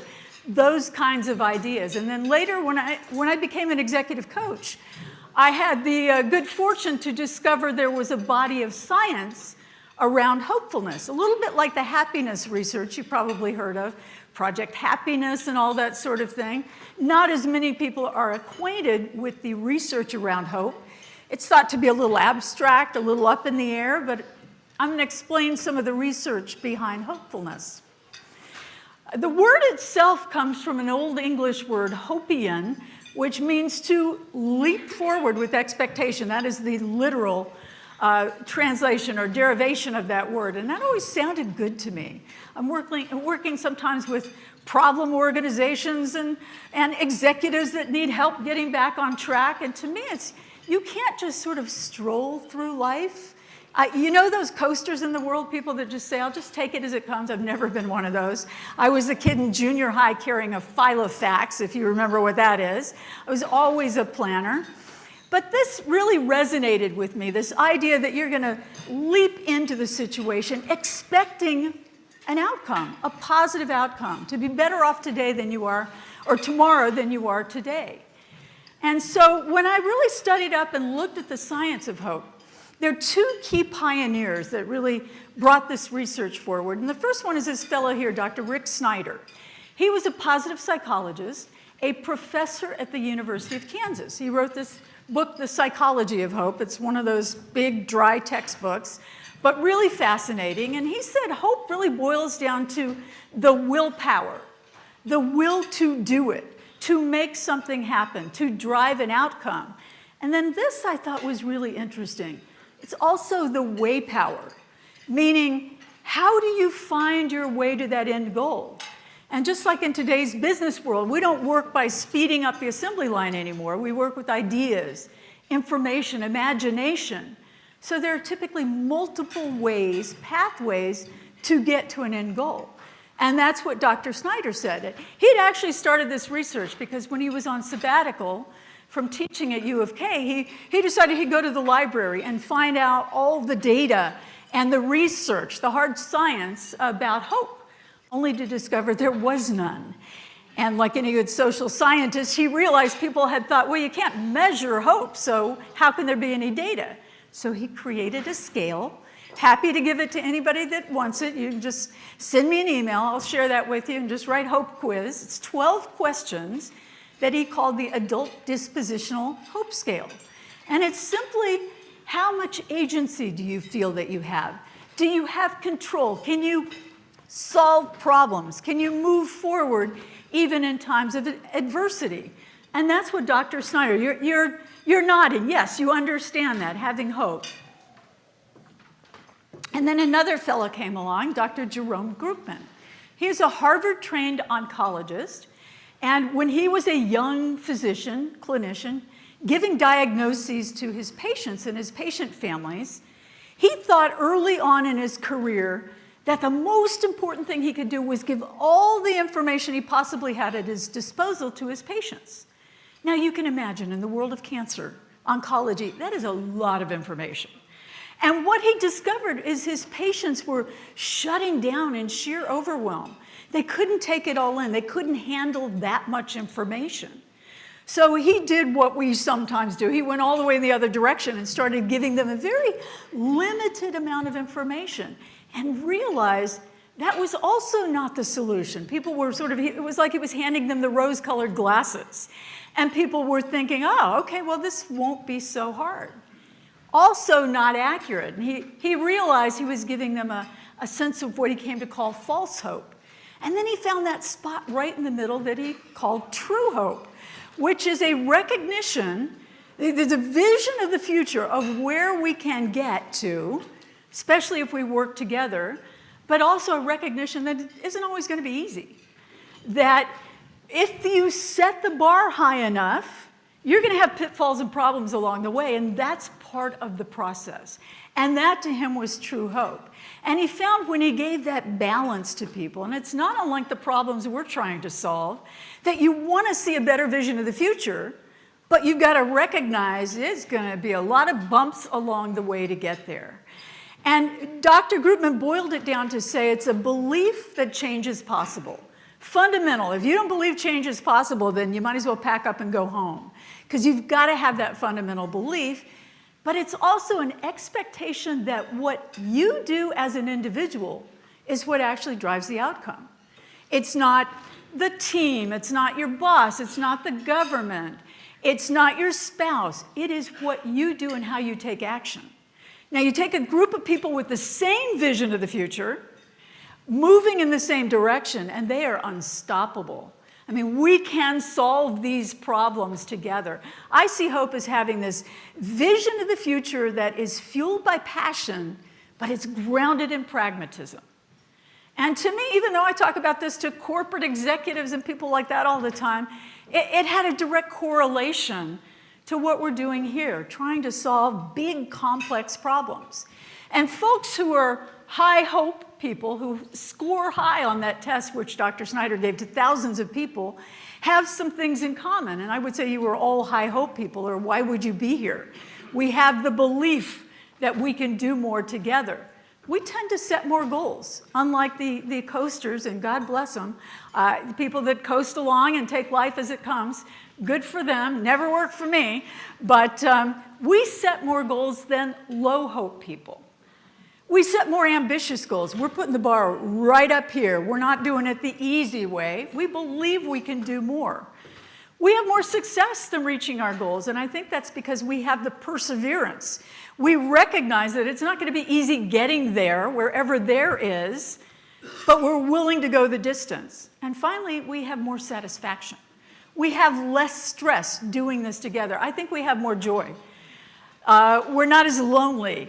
It's much more satisfying when you bring a group of people, even with disparate opinions, bring a group of people together and move toward that common goal, which clearly we all have a goal of solving homelessness in this country, certainly this state and this county.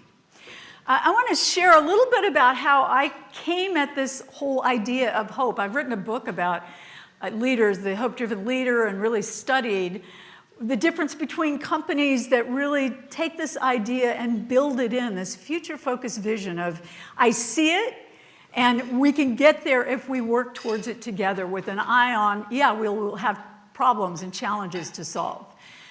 These are my siblings. This is as close as my family ever got to a family photo, which probably says something right there. That's me down in the one with the bow. I'm fashionista at age 5, I was. And I grew up in Jacksonville, not Oregon, but Jacksonville, Florida, a little town outside of Jacksonville. Very rural, very pretty, on the St. Johns River, not unlike the valley here, except, we didn't know what a hill was. I thought if somebody's driveway was on a 1-foot incline, they were living up on a mountainside. So other than that, it was very similar. Big family, obviously, 6 kids. My dad was a well-known local doctor. And everything seemed, pretty terrific in our young lives until Christmas Day when I was 10 years old. And at that time, we all came running into the kitchen, find the parents, open the presents, get on with the day. only to discover there was a neighbor sitting at the kitchen table. And even when you're 10 years old, you know that that is not a good sign. And it turned out my oldest brother, David, who was on his freshman break home from Princeton on his Christmas break, had gone to a party the night before and gotten into a car accident, and my parents were at the hospital with him. I found out much later that my dad had told my brother that he was about to divorce my mother, his wife of 23 years and 6 children, and to marry his patient. My dad was a psychiatrist, by the way. And leaving to marry a psychiatric patient in a small town in the South. As you can imagine, that did not go over well. We were well known, but not for great things in our community.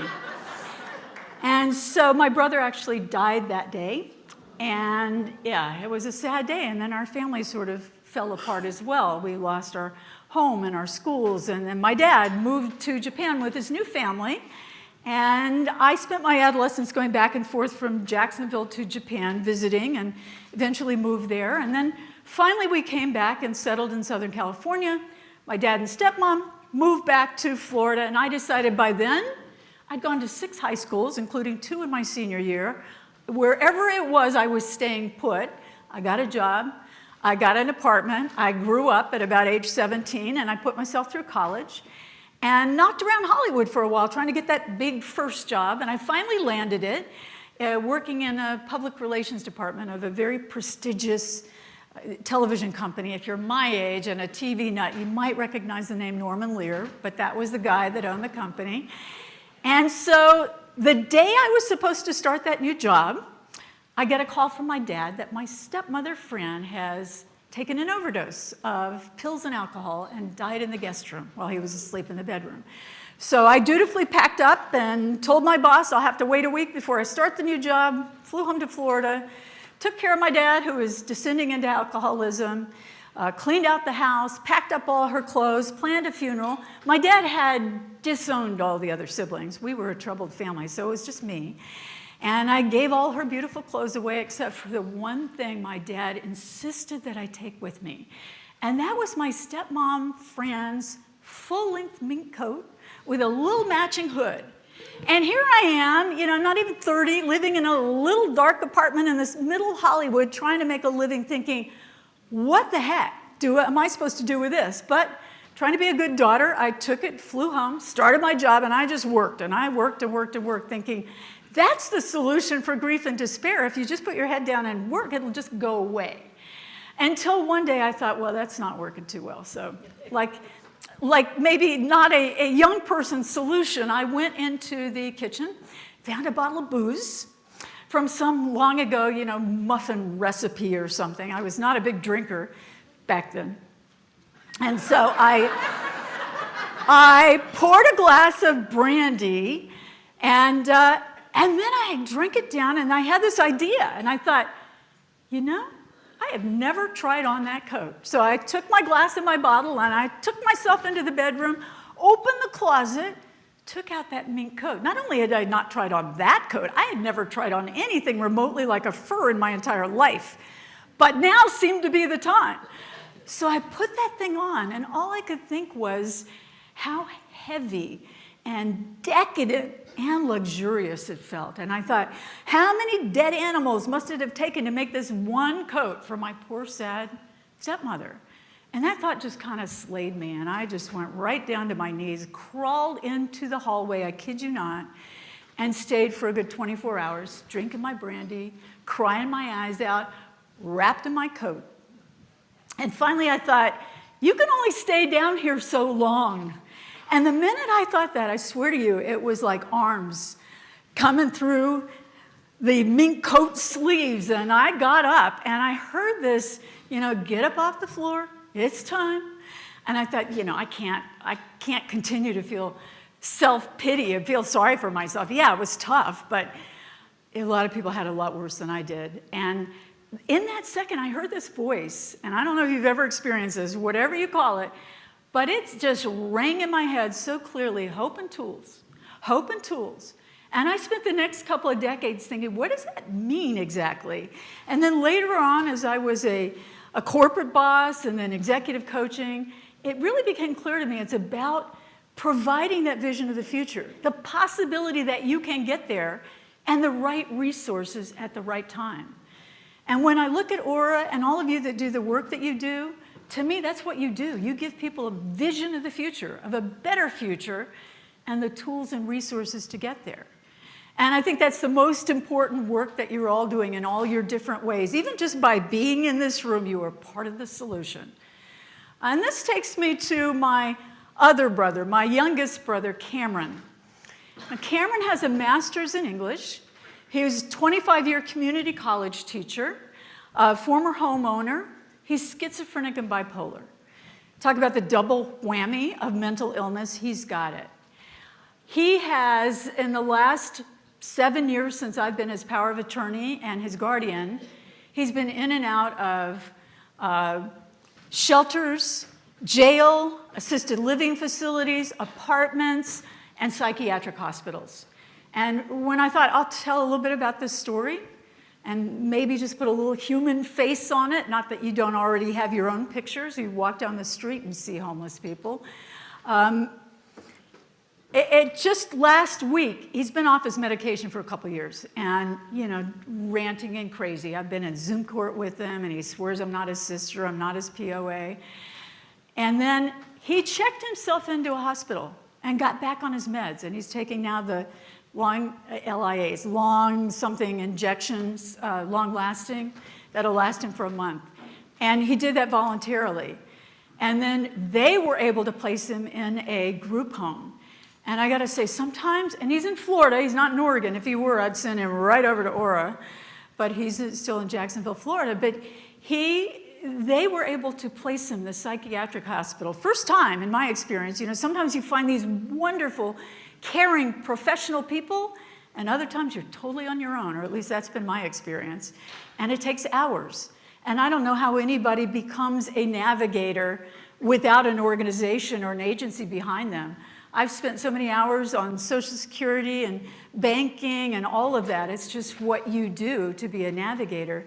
But he got back on his meds. He got into that group home. He left in 48 hours because he didn't like their rules. And he is now on the street. But he took himself back to the hospital and signed up for outpatient care. And that, to me, was a great sign to continue on his meds. And now we're looking for a home.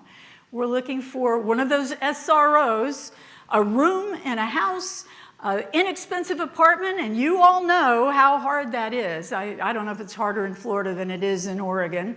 Maybe you all know, but it certainly isn't easy. But every now and then I get this glimpse of the guy he used to be, this smart, sweet, funny guy. And when he says to me, which he does just about daily, he says, "You're an angel. Don't give up on me. I just know I never will." And I thank all of you that are doing the same thing and not giving up on what can be a very difficult population to work with at times. But as the Roman statesman Cicero said, or Sam the Hobbit, or another dozen people attributed to this quote, probably because it's so true, where there's life, there's hope. As long as somebody's upright, we can help them. And I think that about my brother, and I think that about all the work that you're doing. It comes down to really having this growth mindset of we can take risks, we can fail, we can try again. It's the folks with this growth mindset versus the fixed, and you've all heard that term. It actually came from a psychologist at Stanford, Dr. Carol Dweck, who was studying elementary education and looking at what made some kids struggle and some kids succeed. And you'll see the kinds of traits. It's not very different than the grown-ups we see today. You don't have to be a kid. Some of us will take risks. Some of us will take criticism. Others struggle with that. I'm going to just do what I do. Well, of course, everybody in this room has got to have a growth mindset because we are moving towards innovating.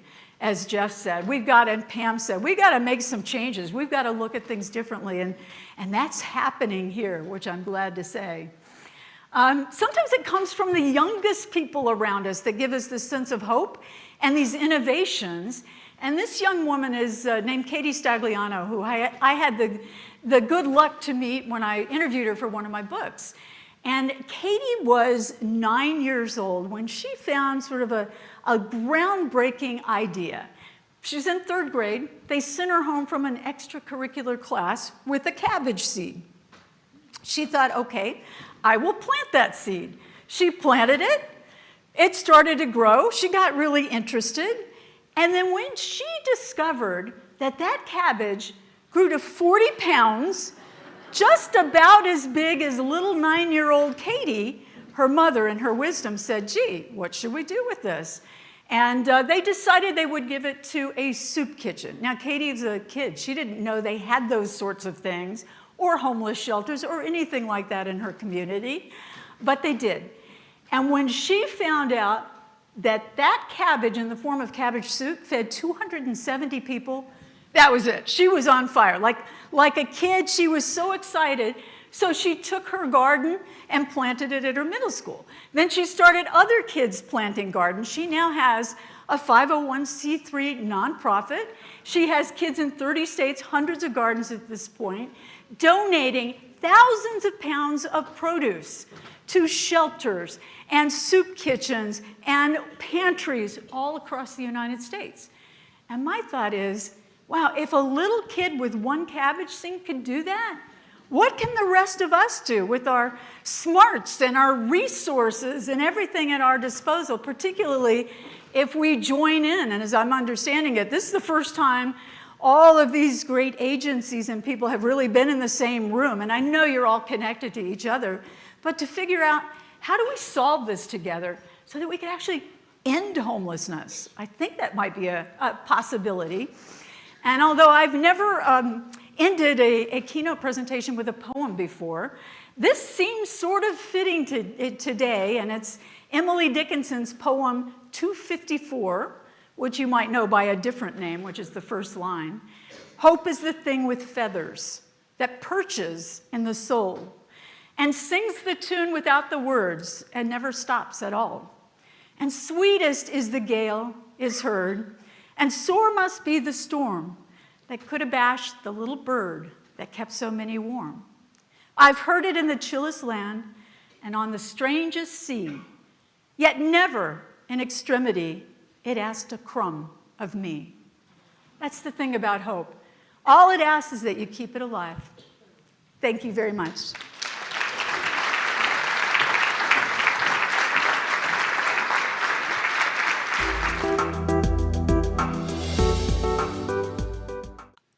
We didn't know how this was all going to go today, and I think this has been an amazing day. I do.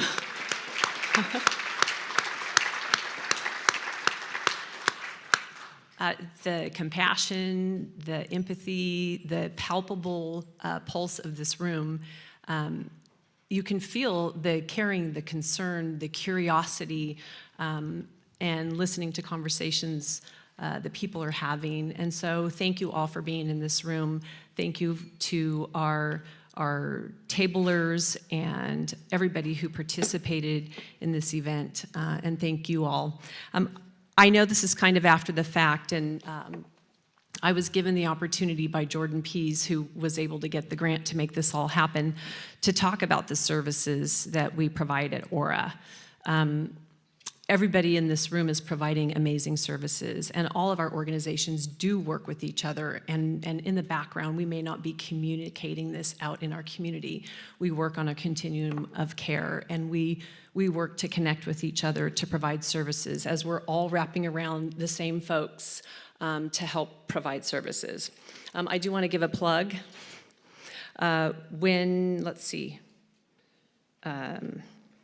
There is a newly released community health assessment from Jackson County at All In for Health. So go check it out. Thank you, Stacy. Okay. So, OHRA. We were started by a group of concerned citizens, many in this room, in 2012. And it was a group of volunteers that got together to serve Ashland. And we have grown into an organization that is serving all of Jackson County. The huge three core programs of what we're doing, like I said before, our resource center. And what's happening between the resource center and our low barrier shelter that I was telling you all about is this symbiotic relationship. After we get people housed, after people come through shelter, they've got that 6 month there, they're working with navigators, they're removing barriers, they're getting housed.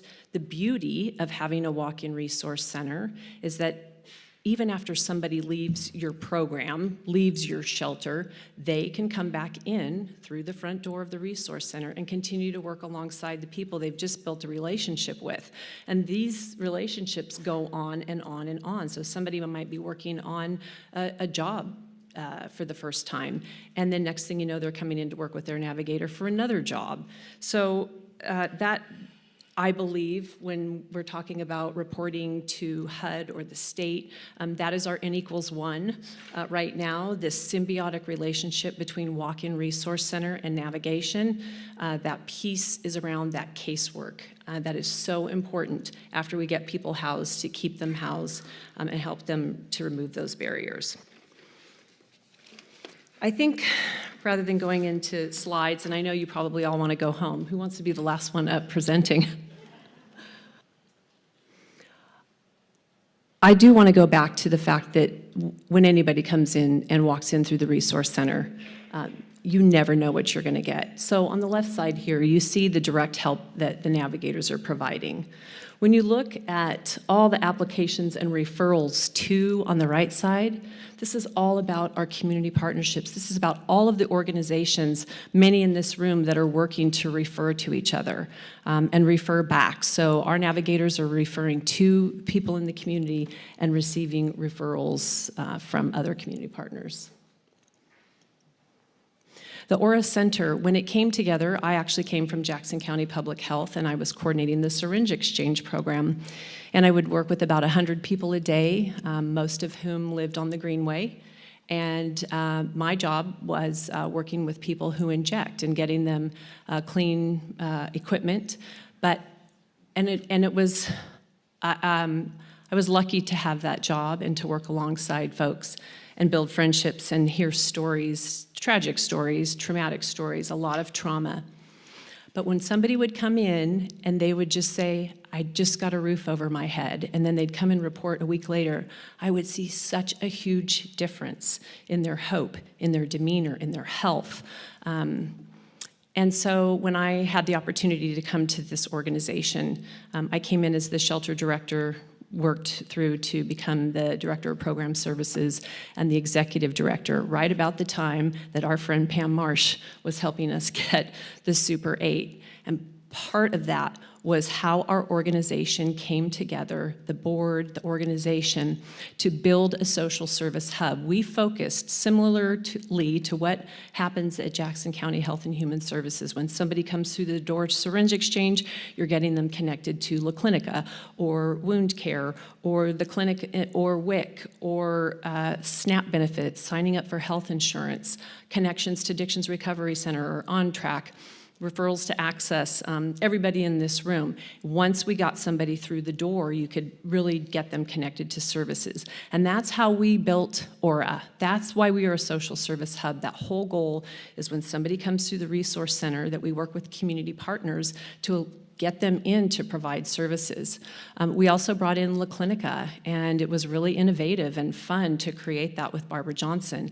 And now we have a fully federally qualified health clinic within OHRA providing mental health, medical health, medication-assisted treatment to folks in the shelter and folks coming in through the resource center. So that's a huge, wonderful...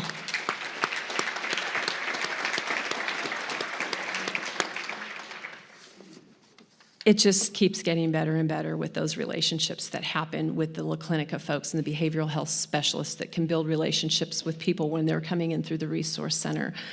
So many people who've been sleeping in the rough or coming inside have been utilizing the emergency room as their primary care. And once they come in and get connected to those services, it's pretty profound. They can take their medication, they have a roof over their head, and a place to stabilize. And by the way, any people, about half the folks of the 52 shelter rooms we have jobs and are working out in the community. So that's really important. just needed a roof over their head, a shower, nutrition, a place to wash their clothing.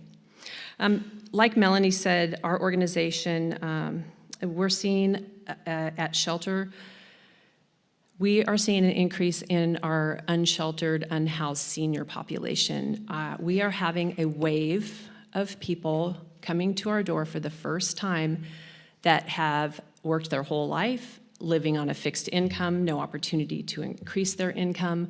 Maybe their partner passed. Now all of a sudden they're living in their car or they're sheltered. We've got people up to 85, 90 years old at the shelter. And so that's pretty staggering, and we do work to get folks housed.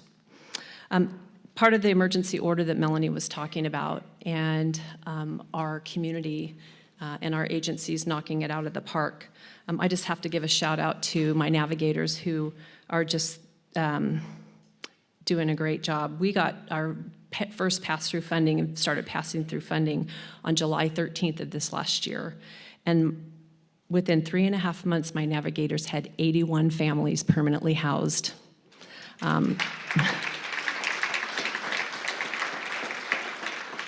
And we did 103 eviction preventions. That piece right there, those are families that we kept housed, and we were part of the response along with Access and other organizations that were getting folks housed and keeping them housed. I want to just circle back and close up with one thing or two. That's a huge piece of what we're doing at OHRA and in our community is we are keeping families housed, and like Pam was saying, and that's the best thing we can do is to prevent homelessness. So I don't get reimbursed for my navigator time, those 10 navigators. We're an organization that goes out like every other nonprofit, and we've got grants and donations and everything. So regardless of whether it's OHRA or other organizations in our community, whoever you support, they're doing the work on the ground, and a lot of times without that reimbursement. So it's not like a per member per month. So find your organization that you want to support, like, volunteer like we were talking about. And I hope that we continue this conversation, and I just want to thank you all for being here. Thank you.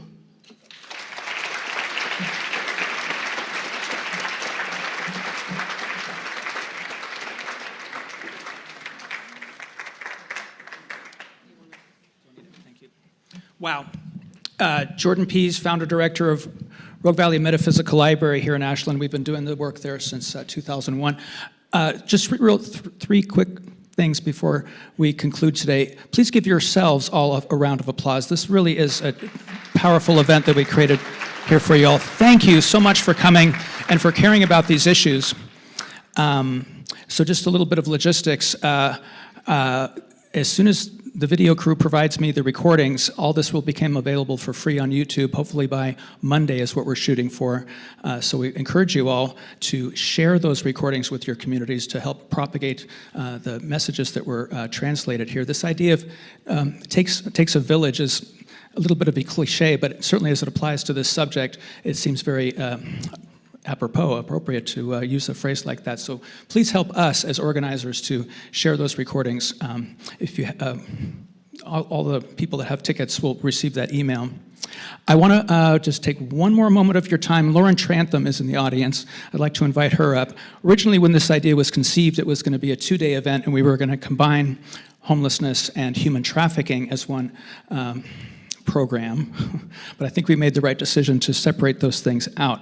So as you've seen on the back of your programs, we're going to organize a very similar event, a 2-day event, here in this same auditorium. That's March 22nd and 23rd. And I'd like to introduce to you my friend and hero activist, Lauren Trantham, who will just take a moment of your time to explain what's happening. Yes, please.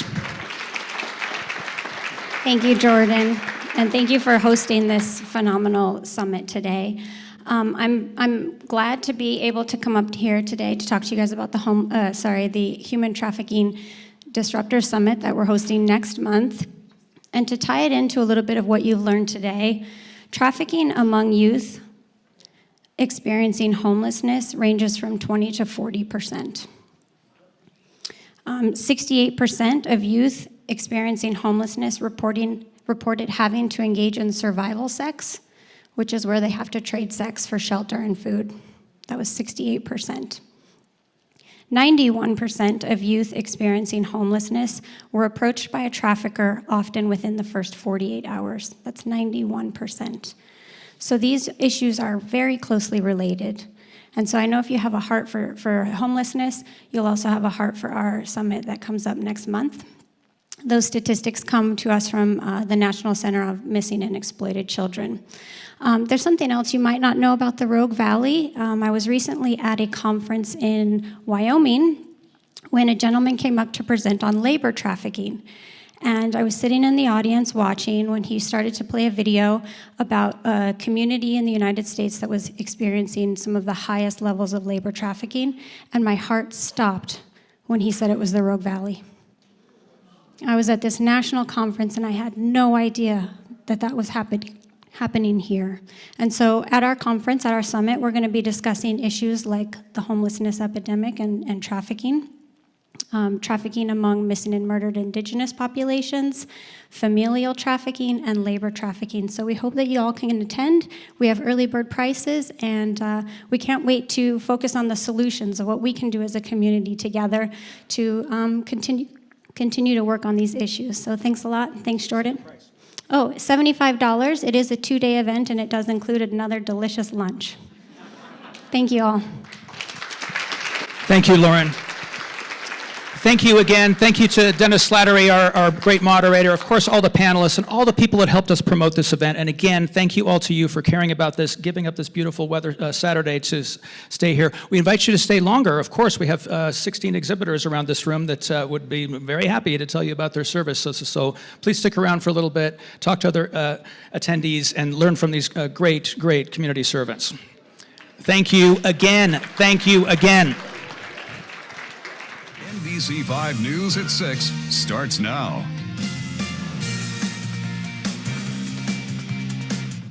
Homelessness continues to rise in Oregon, with the biggest cause being a lack of affordable and available housing.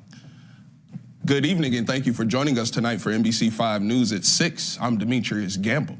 How to help create a solution for a growing problem. That's our top story tonight at 6.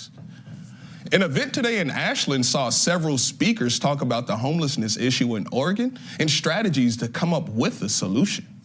NBC5's Maximus Osborne went to what's called the Homelessness Summit this morning. If we invest with the right services and we assume that it's going to take some time, we can absolutely turn the tide of homelessness. Oregon Representative for District 5 Pam Marsh was one of the speakers at the Homelessness Summit event at the Ashland Hills Hotel and Suites. The event featured different people from different agencies, all offering their perspectives on the homelessness issue. And many of the speakers at today's event share that while homelessness is a multifaceted issue that has a lot of different layers to it, one of the main driving factors is, at its core, the lack of housing. Dennis Slattery, the president of the board OHRA, says that efforts should be focused on housing options and adequate employment where people can sustain their housing. As long as we don't have enough housing to accommodate all the people, you're going to have homelessness. Those are the primary drivers. We still have mental health issues, and we have people working on that. We have addiction issues. So that And while other agencies and organizations tackled those other issues, speakers say that having a focus on housing yielded positive results. Bryan Guiney is the Field Officer Director for Oregon with the United States Department of Housing and Urban Development, or HUD. HUD released the annual Homeless Assessment Report for 2022 to 2023, which showed the state of Oregon saw a 12% increase in homelessness. But during the same time in the Rogue Valley, it went down 8%. It's working, and it's countering this narrative that, oh, if we build it, they will come. If you're building housing supports here in the Rogue Valley, we're seeing a decrease in the numbers of homelessness, and we don't want to take our foot off the gas. Illustrating 3 different issues. The vertical axis on each one of those charts is the rate of homelessness. Many speakers are advocating for shelters, new permanent supportive housing units, and more. And event organizers of the summit encourage people to involve themselves in those efforts in any way they can. But we're really hoping to inspire community members who have concern and compassion for homeless people affected by homelessness to find a way to plug in, to be a part of a solution. Speakers say this can be as simple as donating to a housing nonprofit or even volunteering at a shelter. In Ashland, Maximus Osborne, NBC5 News.